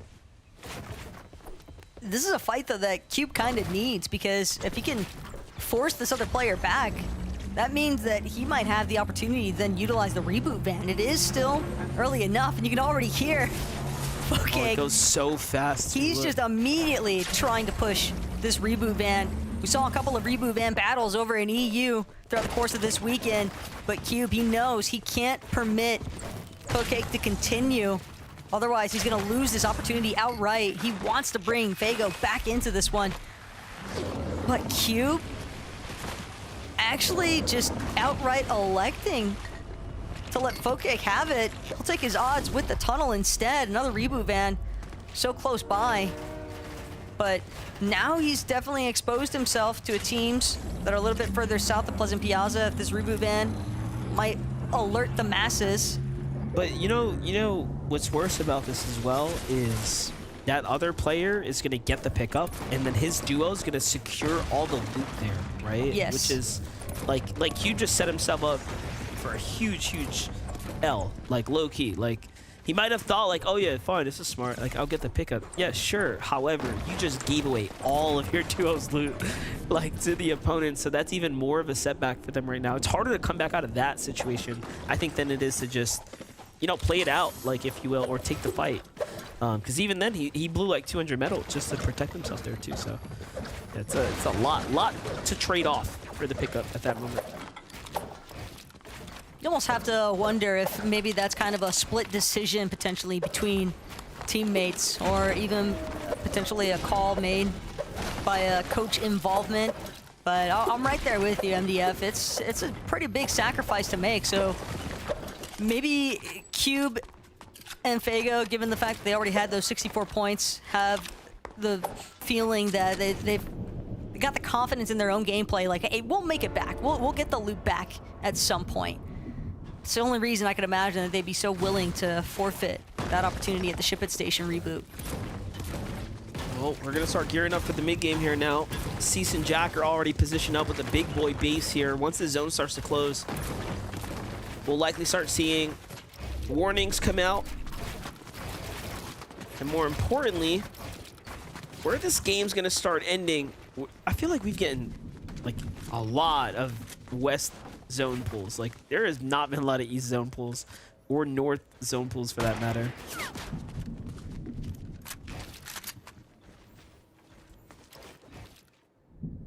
Cease and Jack, though, they're just trying to make the most of this current circumstance. They've got their Surge Tower. Question is, how many shots have they really been able to connect throughout the process of some of those other teams trickling in and around their territory?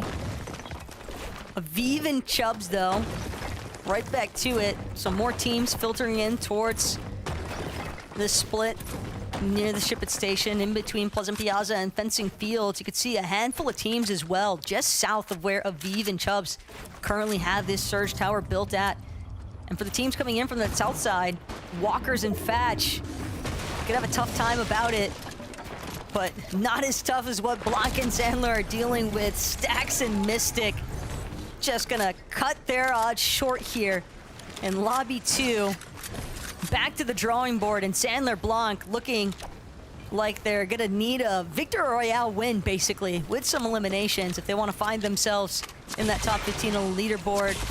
The odds are slim, but Stax and Mystic, they needed this one as well. Potentially looking to try and make a dead side rotation, because they are far away from everybody else.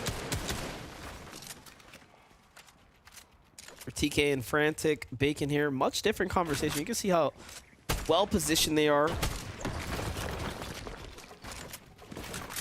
Well above the Surge as well. No worries in sight here.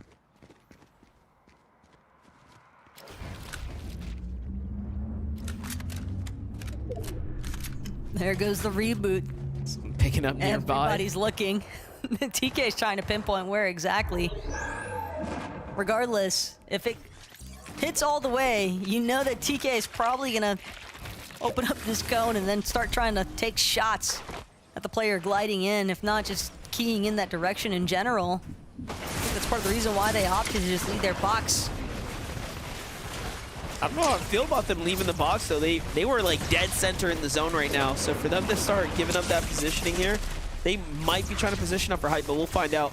Zeus' Shadow, though, 28 below the Surge, a tag away from getting finished, and Zeus' medkit goes off just in time. Flowberry Fizz has to come out here. This is in desperation, by the way, to dump a full Flowberry here. Try to stay alive right now. The options are looking bleak, though. Mega and Users. They just need Flood one. on the left. Yep. But with the way that things are going, Monster, that's going to be the last small shield potion. Now it's down to the last bit of Zooks' Flowberry Fizz. Zooks knows he doesn't have any more time to waste, getting tagged up from behind by Liam. And he's just trying to force himself ahead, one above the damage threshold, and barely making it outside of that elimination range that Liam was trying to force into the conversation. But Zooks and Shadow have used up everything, and they're right back to square one. Damage threshold applying yet again, 20 below this time. Day and Source. Ooh. Big hits, though. Day had no chance to ever see it coming. Zook saw that box open up and he jumped straight in. That's actually crazy. What an elimination right there. He's in the storm eating it right now, but I mean, he's super happy about that one. And then the insta finish as well. The teammate goes down exactly on cue. Take a look at what's happening on the other side, though. We saw Flutto, one of those teams that was inside the storm now, edging his way out of the edge of the storm. See, Surge is bothering or affecting this team too.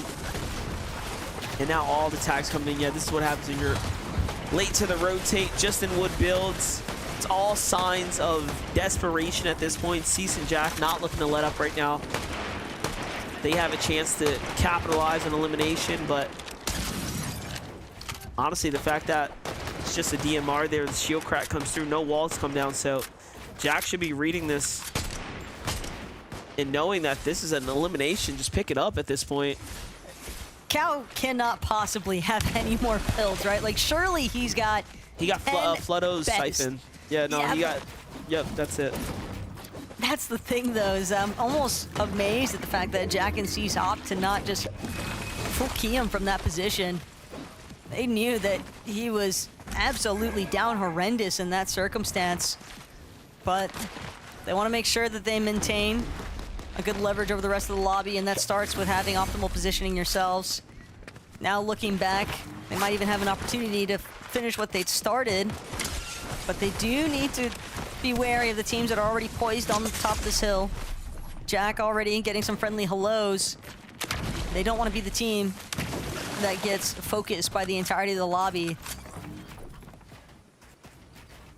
You can never go wrong with some high quality Fortnite. We're seeing it all play out right here. Anything can happen on the big stage. You know what, Batman Booga? Rapid here, a little update from the West Boys. What's it looking like? Find himself above the surge. Such a heavy contention on the map right now up here to his north side. Very few teams have jumped away, and you can see the risk that imposes. It's going to pull straight east, northeast, back to where the majority of the players are. Players like Cease right now have a chance here to start targeting these teams out in the distance. Macwood and Blake breaking the 100-point threshold probably have just done enough to maintain their top 15. If I had to guess, that's looking pretty rock solid. Yeah, they're not necessarily a team that's concerned about falling outside of that top 15 threshold, but they want to maintain their composure, I think, and just good discipline. Yeah, they've done a great job. Pickup was good. Yeah, so he rezzed them. He got back in the game. I was a little concerned if whether or not they were going to be able to get back into it, but they're at 6 elims now, so something's going right. Same could be said for Larson and Oliver OG. 3 eliminations, a little bit lower on builds. Probably lower than they'd like to be. No brick at all for Larson, but they can find at least one more refresh because the numbers are dwindling as far as their safety above that damage threshold. A lot of congestion also pooling in to that south side of the zone. They're trying to work through just one tile up over the low ground, but they don't necessarily have enough materials. They are going to have to make this rotate on foot. And Larson doesn't have any more Flowberry Fizz. Maybe Oliver is carrying the remnants of a singular bottle, but if not, this is going to get a little bit tricky here because there's a lot of flat ground and the team on height could have prime pickings. You have Cat on the other side of this build right now, but Blake and Macwood are just so dominant. They're holding his position well. Going for ultimate height at this point. Not even a half high ground hold. They're just trying to distance themselves from the rest. But Jack and Cease here turned online in low ground. 15 damage below. We'll have to get active here. There comes the tags from the Storm Surge, and the hesitation is starting to wear on the team here. They lost track of the player that they had right there, and Siege turns the corner and hits the shot, but Jack still here clutching up. These are crucial points right now. Jack has to swing around. Great read on the Storm here, and the mantle over. Very, very, very smart. But he's too far from the zone to sit this one out and try to heal here. If I'm him, I'm thinking I dash now that I have some stamina, but it is going to come down to a full med kit at this point. Then he's going to let everyone else just go and earn as much placement points as possible. Look at how the Storm damage is starting to ramp up now. One missed edit, and yeah. So he had to go when he had the chance to, but it is what it is. He goes from 16th to top 11, so still 4 placement points is worth plenty. Yeah, had 86 points by the end of it. So despite getting cut short here in lobby number 2, there's still one more game to play through. Fatch and Walkers, they've really got to hit the Jets in this one. Fatch trying to do what he can to provide some coverage, but he recognizes he's got to stay ahead of everybody else, trying to make his way through to the next zone. Splitting from Walkers, though. It's looking like he's just trying to play his own life at this point. And Walkers, understandably, might just be looking to play Disruptor, but he's going to encounter Oliver OG and Larson, and that's going to be the end of him. So now it's down to Fatch to try and get a good solo performance in here. Oliver, though, and Larson playing from that backside of the zone seems to have worked against them in a sense as they find themselves tangled up. Players dropping from above. Larson just gets immediately doused, and Oliver soon to follow. Chubbs with a nice knock here onto Aoxy, but the tick damage is just too much, man. But Aviv is happy about this. They were in 16th place coming into this. Is surely going to jump them up into top 10. This is a great performance. 5th now, and they're still going here as Chubbs is fully finished now. So Aviv swings around. He's going to secure a 5th place. Macwood and Blake have the high ground here. It's going to come down to a 2v2v1. Fago being that one player that's in the mix here. Nerface with a breakout from the high ground. Macwood takes some damage there and tags. Blake takes fall damage. So this is actually looking like it can be anyone's game at this point. Fago just listening it nearby and then firing for the low ground. Okay, Fago can now win officially, given all the distraction here up top, but the heels come down. Fago loses his opportunity to win the game, if you will. Fago's real W is the fact that he's getting a 2nd place finish here. If you factor it all in. Again, I'm not trying to implement the whole caster's curse ideology or anything like that, but Blake and Macwood down to their last 5 builds. 2 med kits though, a couple of splashes. Fago trapped in the water, trying to expend some of these dashes, but it's Fago versus Macwood, and it's just not going to be enough. But Blake and Macwood with another victory royale here in the lower bracket. If they weren't set before, this one has most definitely locked them in to that top 15 for the leaderboard. So we'll see these guys in the grand finals for sure. Someone revoke their Q keys at this point. They've now ran through the whole lobby here. Take a look at it. Blake and Macwood pick up a multitude of eliminations here in the end, just playing upsetter to the remainder of the lobby. This is what I was talking about. Fago had a chance right here while this is all going down to break the structures from underneath Macwood and Blake. Had he done that, I mean, it would have been on for Fago there, but he waits to the end and earns himself a great 2nd place there, and that's after getting picked up. So well played, and congratulations to Blake and Macwood with a Game 2 victory royale there. Taco, they are very much going to finals at this rate. Yeah, and they've got to be feeling really good about that one. But Nerface and Verse, that might have also been the first time anybody even looked at the high ground. But we'll figure out exactly what was going down because we've got Zeke, Pivot, and Kelly to break it all up for us. Well, it's crazy. Welcome to FNCS. We're about to see game 1. I just feel like I got the, did I just watch game 1 again? Blake Macwood victory royale back to back on the day. What in the world? What is going on? These guys, the back-to-back victory royale. I feel like at this point, Viv, we just go for the 3P, right? We just gotta.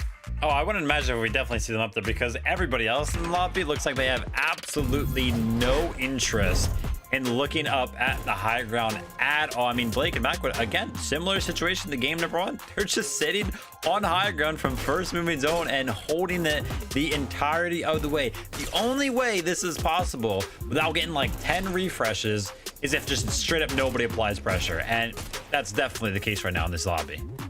Yeah, just as Taco said, there was a single duo that decided to chop them down from height, but it didn't do too much, but it just showcases that it's not so much what Blake and Macwood are doing right, which they are. It's more so of how the rest of the lobby is playing this lower bracket, how passive they are being, because they aren't worrying about getting the victory royale. They're just worried about surviving. Yeah, 100%. That's crazy. And, see, you know what? Listen, we gotta throw this stat out right here, right? Because it actually took a little bit for us to actually gather this one. But Macwood's first game was disgusting. He took 67 damage from players total that game, right? That's incredible. If he just never popped any shields or anything that game, he would have survived and won. These guys are on a bit of a tear here in the lower bracket.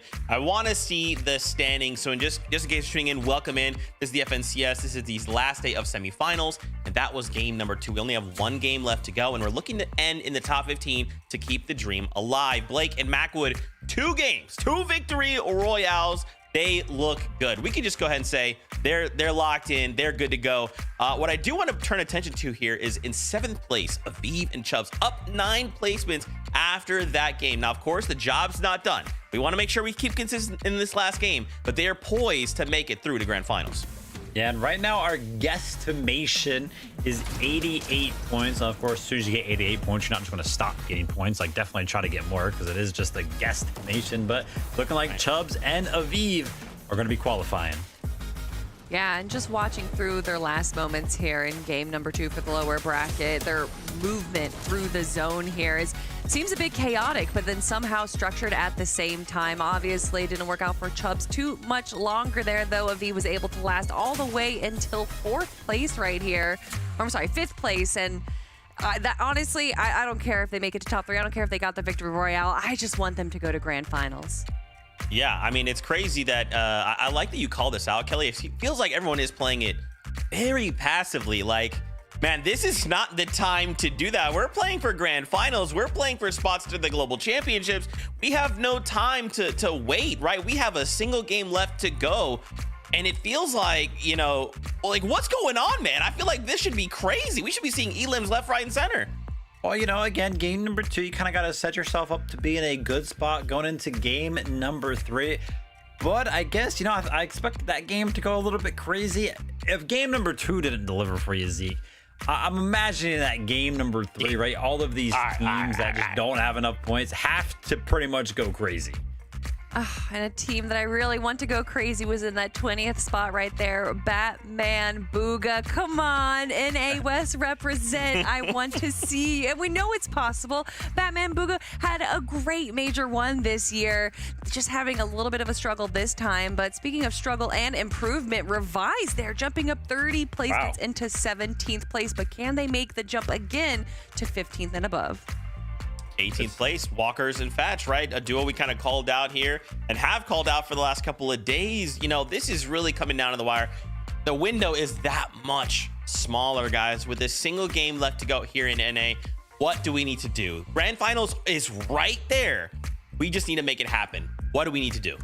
Gotta clutch up, and some teams have actually already done that, like Oliver OG, right? The big question that game was, are they gonna go ahead and win the off-spawn fight? Went ahead and secured the 2-0 over there in the early game, led that momentum straight into the end game, and now I would imagine that surely they are going to be qualified as well.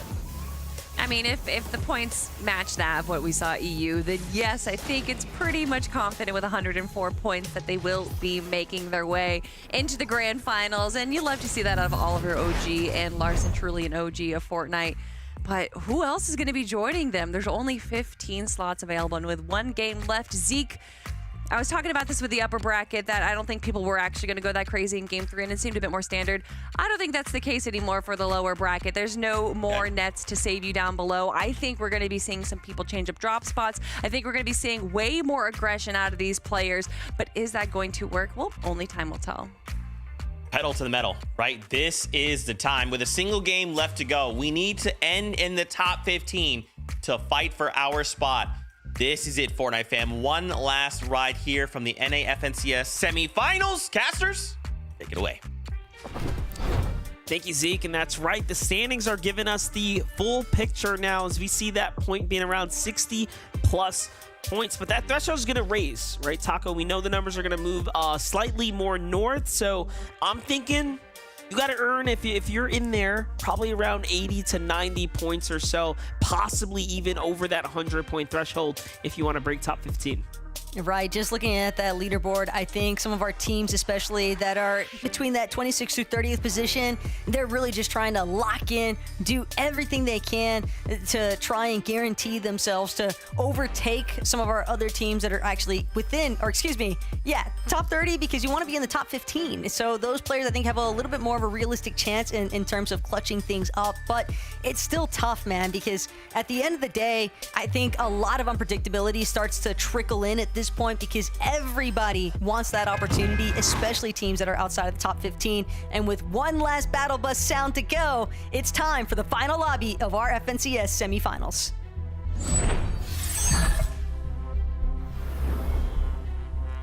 Game 3 of the lower bracket is here, and this will be it. This will conclude the semifinals. Coming out of these performances here and now, who will we'll see locking it in for the grand finals next weekend? Well, only time will tell. Here we have it, Taco. We've seen what kind of goes down here at these early drops. We know what areas more or less have been contested, but in these final games, there is always the wild factor that everyone will land Grim Gates. And I kid you not, I was gonna call it. And, like, I was saying that like jokingly, but almost seriously. And then the camera shot panned to Grim Gates. That was perfect. It's just have to do it.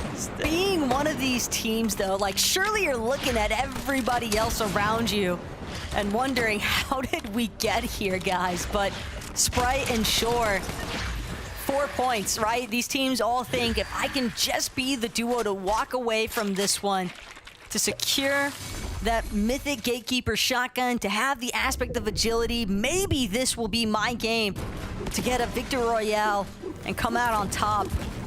But when it's you and 7 other plus teams thinking it, not even factoring in the teams that are going to look to third party from the outskirts of Grimgate territory, the odds just don't really seem in your favor, but it's not going to deter any of these guys here at Grimgate right now.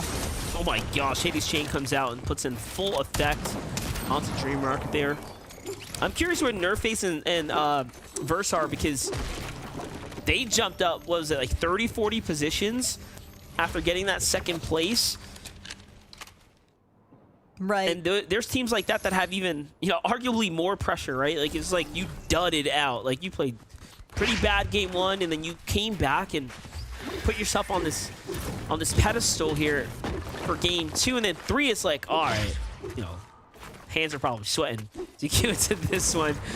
So what worked in game 1, what didn't work in game 1, and then what connected in game 2, or what didn't connect in game 2, right? And then how are you going to adjust for game 3? Because clearly there's teams here that are landing Grim Gates that are like, all right, game 1 and 2 were just not it. They just came straight to Grim Gate in a desperate act, try to pop off here. So, well, I mean, as far as Verse and Nerdface are concerned, that second place is, or excuse me, that third place from the last lobby left them at 72 points. So they were looking at 12th place on the leaderboard.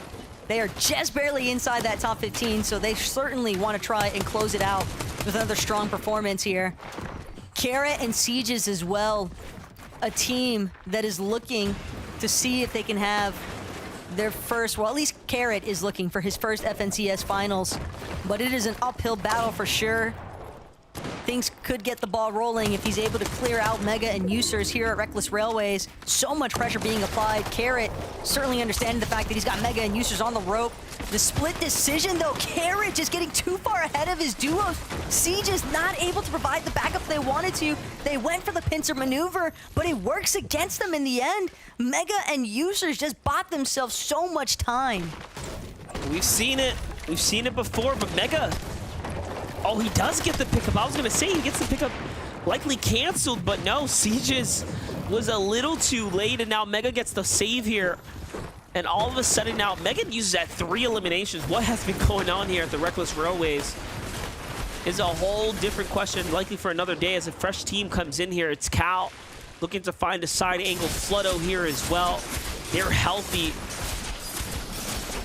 and moving in aggressively, and this is where the, you know, the water mythic bending performs best, right, Taco? When you have that nice open lane of fire, no one here to pressure you, early game type situation, all this range, just infinite pressure here. Siege is just quiet as a mouse right now, crouched up, hoping that Users and Mega don't venture their way into his box, but Mega and Users, their builds have to be relatively low at this point. I mean, they've been in so many fights as is, right? 3 eliminations, haven't necessarily had an opportunity to actually recover what they've lost in the process. And with this split pressure now coming in from Flutto and Cal, things are only going to continue to become more and more difficult as time goes on, because Flutto and Cal, they know that they could essentially lock down Mega and Users inside of the train station here at Reckless Railways. But Flutto, Cal, seems like they kind of understood the fact it didn't happen as quickly as we wanted it to as far as finding those next 2 eliminations, so let's just opt to loot things out instead. Asia, Hasense, the team that came 26 in those first 3 games of the upper bracket here, forced to stay up for the remaining of the evening here. 15th They're right on now, the by the way. bubble once again. I was going to say they are on the bubble once again, right? Literally acting as the gatekeepers here of what separates you from the finals, but they need to be the best duo that they can be right now. Otherwise, that's it. They'll have the chance to slip away twice in the last game. Be tough to sleep after that one. Day losing Source here. You got Zavi sitting up top with his duo there. What's keeping this team from jumping down is likely the Grim Gates or the Underworld teams that are just nearby. Could be a big break, though, for Day if Zavi and Neko actually opt to leave him alone at this point, considering that they're likely the team that eliminated Source beforehand. But another thing to point out, Zavi and Neko, they've actually been landing at Kieran's Crossing because they're being coached by Kanata here in the lower bracket. So you got to keep in mind the comms that maybe Kanata is helping filter in, playing a part in some of their decision making. Perhaps letting them know, hey, we don't need to get too greedy here. You got some surge damage online already. Prioritize not getting caught out by those teams that are at the Underworld, as you already highlighted. And Day in his current position, again, things are just going to be ever so difficult for him to find that recovery stance. But at the very least, he won't be immediately key despite having lost Source in that circumstance. I think I saw H-Cube and Fagel fall as well, which is a huge upset considering they just had a crazy pop-off game 2 after the reboot. So I do wonder, like, if that's going to affect where top 15 ultimately ends up ending up at. It gives more room for the rest of the lobby to start earning points here. And quite honestly, I'm more surprised this lobby didn't just key its way down into the ground. Like, there's still 80 players alive right now, so everyone's very much hopeful that they can pop off and potentially win a game, right? And then send themselves to finals. That's really what's on the line right here. That's how it can unfold. Blanc and Ella. Again, that Underworld team. This is one of the ones that was there in the distance. Taking a little bit of time here. They recognize the fact that they're likely going to get caught, held up a bit on Edge's zone, just outside of the Underworld. But one other thing that's kind of important to bring up is when I think about, for example, what we saw out of Hazens and Magia earlier on in this lobby, they weren't willing to take a risk, right? Because they're 15th heading into this one.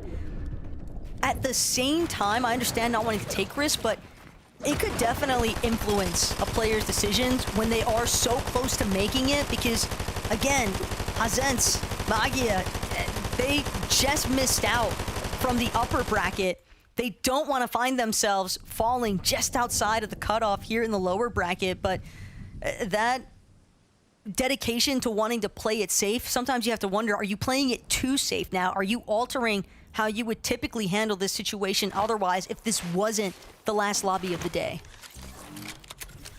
Yeah, I do agree. Last game, more often than not, people want to take the big risk, but then you start, you know, really finding yourself in the position. You're faced with a decision, and sometimes it just comes down to confidence. So you have the heart to go ahead and, you know, put it all on the table. And we're looking at Ignalai and Crayon right now, who are well inside the storm here. They have a long ways to go before they find themselves to safety.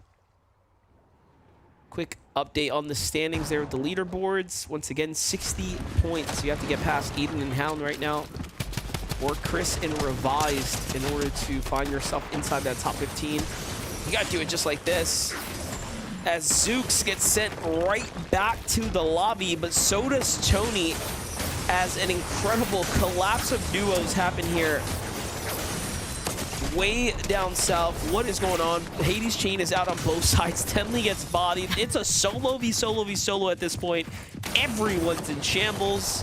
Regrets are made, and a fresh duo is on the way. At this point, just give me the new duo. Who's coming in to third party this, if you will? It's Pikes and Zeus right now. Oh my gosh. Everyone gets this rebugs? Are you serious? Unmoored Manor, man, is apparently the place to be, but this is just absolute mayhem at this point. Even with Sharkman getting that revive onto Tenley, this is still not the position you want to be in. Everyone rezzed. Everyone got their duo up. Let's just all trade. Is Zooks That's up? crazy. Oh my gosh. Zooks is the only one who was sent back to the lobby, it seems. So Shadow's the real loser here, unfortunately losing his teammate. He'll be the one who's set back the most. And look, all the duos off to the races here, healthy as ever. these are all teams, by the way, that are outside of that top 15 currently. They're all just potentially about to eliminate each other. Yeah, they are definitely playing their own kind of game at this point, MDF, but that entire engagement that just took place, I don't think any of those teams are going to come out better for it. All of them having lost some resources, some materials, and as they start to make this rotation in, closing towards more center map from that far south position they were just at over by Unmoored Manor, these teams in these giant surge bases, Nerface, Verse, they're going to be the ones that are the real threat, because even if they got that one revive, it's going to be all the more difficult to actually recoup what they lost in the process. And teams already getting lit up, DMRs flying every which direction here. Nerface and Verse, no one around to truly threaten their current position. Well, they don't know that there's a duo at the base of their mountain. I'm not sure that they care, though, to be honest. This team's lurking. They're waiting for a chance right now. They may not care. We'll see if they end up getting punished for it, that's for sure. The real question is how long it took Flappy and Real to get into this position in the first place. Because how far away did they have to crouch to not alert Nerface and Verse in the process? And they still have their underworld dashes, so they've been on the move for quite some time. If anything, now I'm more concerned for Flappy's exposure to the edge of the zone here. There's more teams that are going to start coming in from the east here soon. Imagine if a team shoots at Flappy and Real underneath Nerface and Verse, though, and happens to crack shields, and then that's how Verse and Nerface find out, oh, by the way, there is a duo sitting at the bottom of our surge base. Well, what's crazy is, you know, Verse and Nerface, I wanted to check in with them earlier, and I'm happy we are getting this, like, mid-game update, because 72 points is, you know, pretty solid. And it makes sense why Flappy and Real here now. They want what's left of the bunker loot. Hence why they haven't really alerted, trying to see if they're baiting out this med kit, and what remaining loot is right here to the right-hand side. And with all the noise going down downstairs, they break the wall, and now they have this team inside the bunker. This could be a fiendish play after all. Who you got right here? Flappy and Real or Nerface and Verse are doomed. If Flappy misses the pump, it's over. I think Nerface and Verse. Well, we found out real quick. Verse came down and just got wrecked before Nerface, and Nerface just dipped. Oh my gosh. Thing is, this could be a worst case scenario now for Nerface, because again, even though they're in 12th currently, they would then have to bank on all those other teams just outside top 15 to not be able to overtake them, and the pressure is relentless. Flappy and Real, their patience has paid off. After all, they just sat so long, fully exposed, and nobody else was able to really catch wind of what was going down. Tragic stuff, though, potentially for Nerface and Verse. I think that's their run. That's it. That might be their top 15. I don't know if 70... Was it 72 They might points? stay within. They might stay within. 72 points can hold up. The thing is that teams outside of top 15, right? So let's go to 16th, for example. Aiden and Hound sitting at 60 points. Easy. Light work. 3 elims. It's given a real opportunity for teams like Walkers and Fatch, Batman, Booga, and Rapid, just to name a couple. 4 so yeah, elims, 5 elims. Yeah, it's going to be very, very difficult to hold that placement right there. 12 plays for 72 points. It's going to be hard to hold that inside the top 15 when you have this many teams just outside of it alive right now, and placement points haven't been given out. So this might be looking like a wash right now. Walkers and Fatch have a chance here. It's the moment you guys been waiting for. Just stay alive. Walkers and Fatch also being coached by Muzz. There were Muzz. It's a big coach vouch, right? Muzz on your side, but at the end of the day, there has definitely been a big element of surprise taking place here in the lower bracket. A lot of teams just again, going for those stealth plays, the little sneaky bamboozles that can be hard to suspect, but after a certain point, how long does it really take before players start to recognize the fact that, like, hey, no, we actually have to check quite literally every single corner, or else it could be us next. Yeah, you honestly pick up the experience from learning. Hard lessons to learn, but, you know, it's going to happen in one way or another. Especially if you miss grands. Yeah, it's unfortunate that it happens here at the latest stages of, you know, the semifinals right now. The last chances, really. If you are just tuned in, you see top right, that game 3 out of 3 counter means that this is the last round of this lower bracket. We'll have a full roster locked and loaded for next week's finals, which we would love to see you return to. So it is going to be quite the show. But first, we got to get there. Top 15 is the name of the game right now. Teams like Batman, Booger, and Rapid can very surely see themselves there. But you got to break past the point threshold, and Revives and Chris fall there too.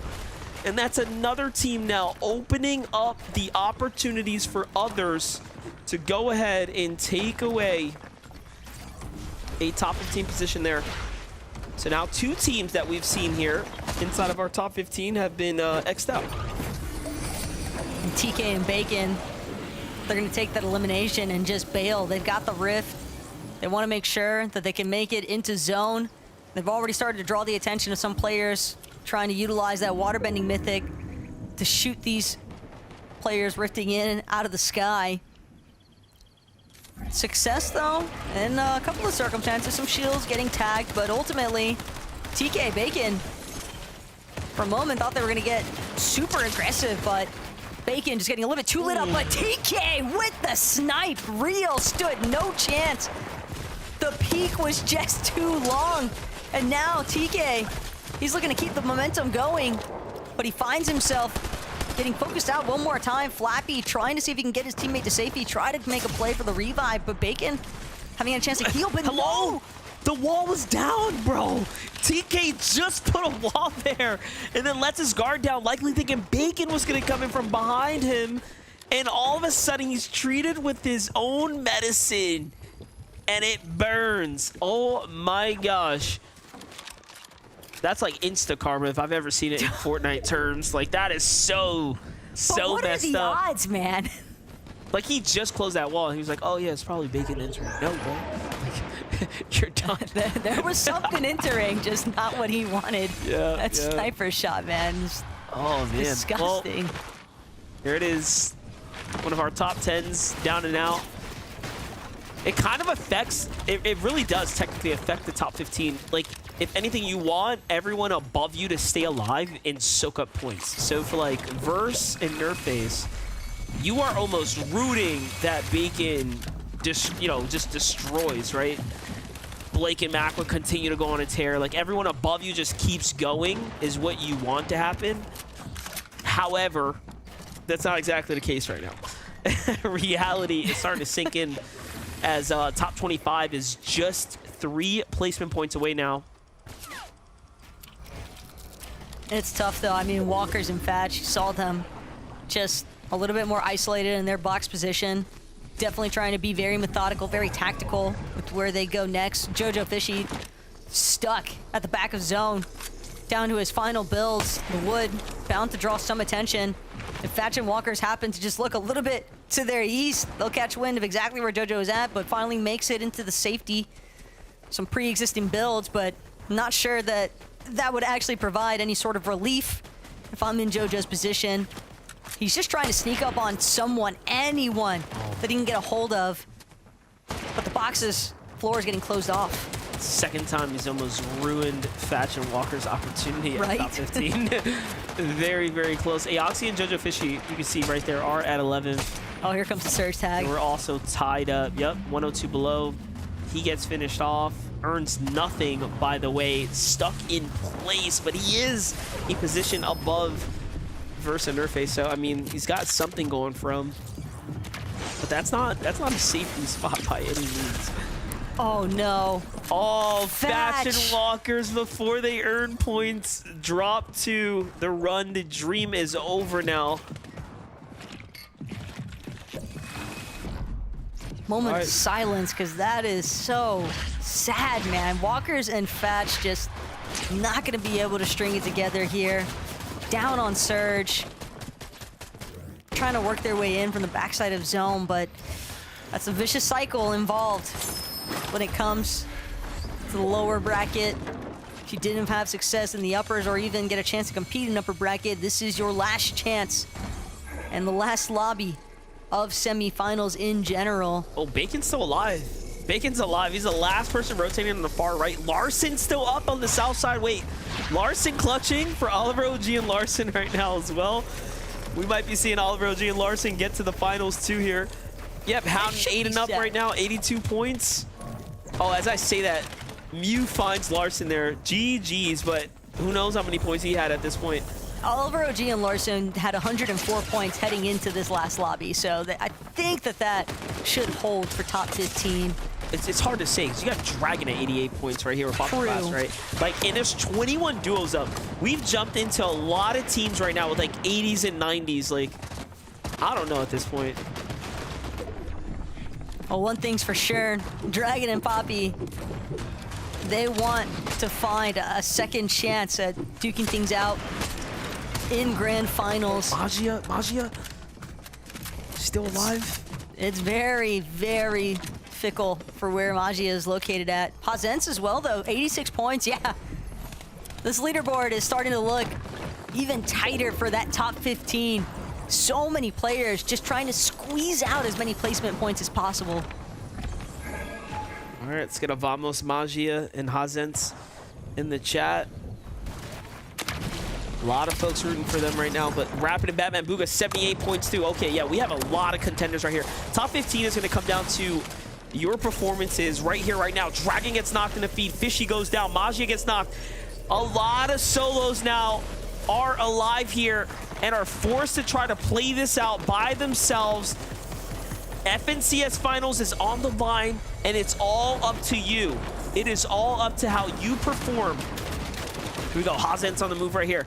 Oh, the slowdown. Zooks and Shadows are there to greet him. He's got to be careful. No builds. Batman Booga, Rapid are here. They come inside. They find him, and Hazens falls with 90 points. And Batman Booga is right behind them at 84 points in the tournament here. It's not over for them yet. The job is not done. They've got to make sure they keep their composure. They don't want to get overly excited at the thought of what could be a spot potentially waiting for them inside of the grand finals if they're able to close this out. Batman Booga just playing the med kits currently for a little bit more placements. Look up at the high ground though. Reciprocal with G-Monster way far up. Batman Booga has lost Rapid along the way, but he's still making it work. Shut down. No, he didn't pass Magia. That's crazy. Playify gets knocked here as well, and here we have it. It's just going to come down to the end. We'll just have to see who did enough to hold top 15. Aiden and Hound right now are on a tear, 8 eliminations. This is the last game and the last chance of the lower bracket. Crisp and Vorteca need a win here in order to overtake all of those fallen soldiers that are in the 80-point threshold. We haven't seen a spread like that. There's such a strong spread of points right now across this 80 to 90s area, and then a win can separate all these other teams that are alive right now that have found themselves in a 60-point threshold. Zeus still in the game right now. G-Monster Reciprocal go for high ground, but it's anyone's game to win at this point. Hound and Aiden are just destroying right now, soaking up points. This is perfect. If you're one of those teams barely holding on down below, you are hoping that Aiden does the work here. Hound does the work. If there was ever a time to come online, Hound and Aiden certainly picked the perfect opportunity. This is their moment to seize. They're legit still trying to keep it rolling as well. Reciprocal gonna get knocked. Thought he had the surprise attack onto Chris, but still got his damage in. Vorteca gonna fall. And now Chris, lone man standing out of his duo, 88 points. Wants to see just how far he can really make it. Potentially close out the win even. What? Aiden, Zeus and Pix. That was a massive come up for these two. 10 eliminations in the top 3. Crisp from nowhere sidelines G Monster for the high ground. It fights his way into the top 15 right now. And it is just literally a matter of Zeus and Pikes versus Crisp. This elimination will determine if whether or not Zeus and Pikes overtake Crisp and likely fight for a slot on the standings. We'll see if it's gonna be enough as they jump up to 105 and take the victory royale. Taco, we had a ridiculously close game right there. I can't tell you what the threshold is gonna be, but I know it's gonna be very close. No, this was insanity. Thinking about how many teams could have potentially just shot themselves into that top 15 MDF. I don't think we could have asked for a closer finish between all of these teams here today. But one thing is for sure, Zeus and Pikes, the way that they were able to win out against Aiden and Hound in the low ground, that metric alone, it is just ridiculous to think about because it looked like they were donezo well before this zone ever even fully closed. And that was the juggernaut duo they needed to take down. Aiden and Hound, they rocketed their way towards top 10, but Zeus and Pikes dropping them and securing those points before Aiden and Hound took any more might have actually did the job for them. That was really a really fun last game there in the low bracket, Taco. Yeah, it's definitely been a pretty big nail-biter experience, but that's going to be the last game here to wrap up the NA FNCS lower bracket of semifinals. It's been an awesome time throughout this weekend, Monster. I'm so excited to see what happens for grand finals, but that's going to be it for both of us. Now it's up to Zeke, Vivid, and Kelly to tell us what the day actually looks like. Thank you guys so much. And of course, congratulations to the duo getting themselves the victory royale. Now we gotta tabulate everything. Gotta make sure all the numbers okay or are right. Because remember, we're trying to end the day in the top 15 to move on to the FNCS Grand Finals. A win here in this last game. 11 eliminations, 109 points. I'm feeling like these guys are a lock for Grand Finals. Oh, yeah. I mean, what a way to do it as well. Last game, like you mentioned, and Zeke, you wanted a little bit of chaos. You know, it wasn't necessarily the entire lobby that was kind of going at it, but dropping 11 eliminations in the last game alongside the Victory Royale to qualify for Grand Finals. That's an awesome storyline. And they needed that storyline because before Game 3, they had a total of 0 points. So to go from not even getting any placement and elimination points to jumping up over 100 points, that is what we talk about when we say the backs are up against the wall, they're backed into a corner, and they have to go crazy. And that's exactly what Zeus's duo did. And for Pix, this might be in Pix Z, Pikes. I'm so sorry, I'm so terrible with names. But he's going to be making his first FNCS Grand Finals appearance off of this game. Like, that as a story in itself is amazing. So congratulations to them. We'll be seeing them compete next weekend. There's a couple duos we wanted to say, like, hey, look at and see, like, hey, did they make it in? You know, we got to build this tension. Reciprocal, right? He needed to find himself in that top 15, fighting here moment to moment in this final game. The question is, did they make it? Yeah, I mean, listen, another one of those situations, as you can see that as we're going through some of these highlights, not enough points currently as it standed in that game. So they had to go ahead and clutch up Reciprocal and G Monster on the high ground as well to kind of close out the game. Look at their points now, just a couple of zones later, 112. They definitely qualified. And they got a little lucky there with the zone pull, being able to build up on top of other builds that was there. But G-Monster and Reciprocal definitely pulled out a great game, had a ton of points. Although you do have to give a shout out to Crisp here, knocking down the duo as a solo himself, taking away high ground here. And it definitely seemed like it wasn't too much of a detriment to their overall performance, seeing as how they were still able to get above that 100-point threshold. So love to see it from this duo right here, and excited to see who else is going to be moving forward into the grand finals. I can't wait. I want to see this lobby list already. Listen, hold on. One more duo to toss your way, okay? Okay. Batman Boogie, you called them out, Kelly. Remember, they were just outside the bubble. They really needed a big game here to try and solidify that spot to the FNCS Grand Finals. They fought tooth and nail, and once we see the results, obviously we'll know, but I just gotta hope that they make it in. You know, listen, I don't want to go ahead and spoil anything or not. I'll kind of just leave it as at that for now. Batman, Booga, and Rapid leaving it to the last game. As you can see right there, 88 points, and that was kind of the guess for being top 15. We'll have to see if it was enough. All right, it's time. We have the final standings. Let's take a look together. Let's see how this unfolded. Top 15, that's where we want to aim for. Obviously, Blake and Macwood, they are in. Okay, Reciprocal jumped up 5 places with G Monster, they're in. Okay, all right, Zeus and Pikes, again, they just got themselves this last victory royale. They find themselves up 39 places. Congratulations, guys. Pikes, I cannot wait to see you up in the grand finals. But friends, we gotta see the top 15. Yeah, I mean, go ahead. Let's just rip the band-aid off. Let's see who's in the top 15. 88 points for Batman, Booga, and Rapid. He lost to the tiebreaker. But it looks Kelly, like we were double tiebreakers back to back.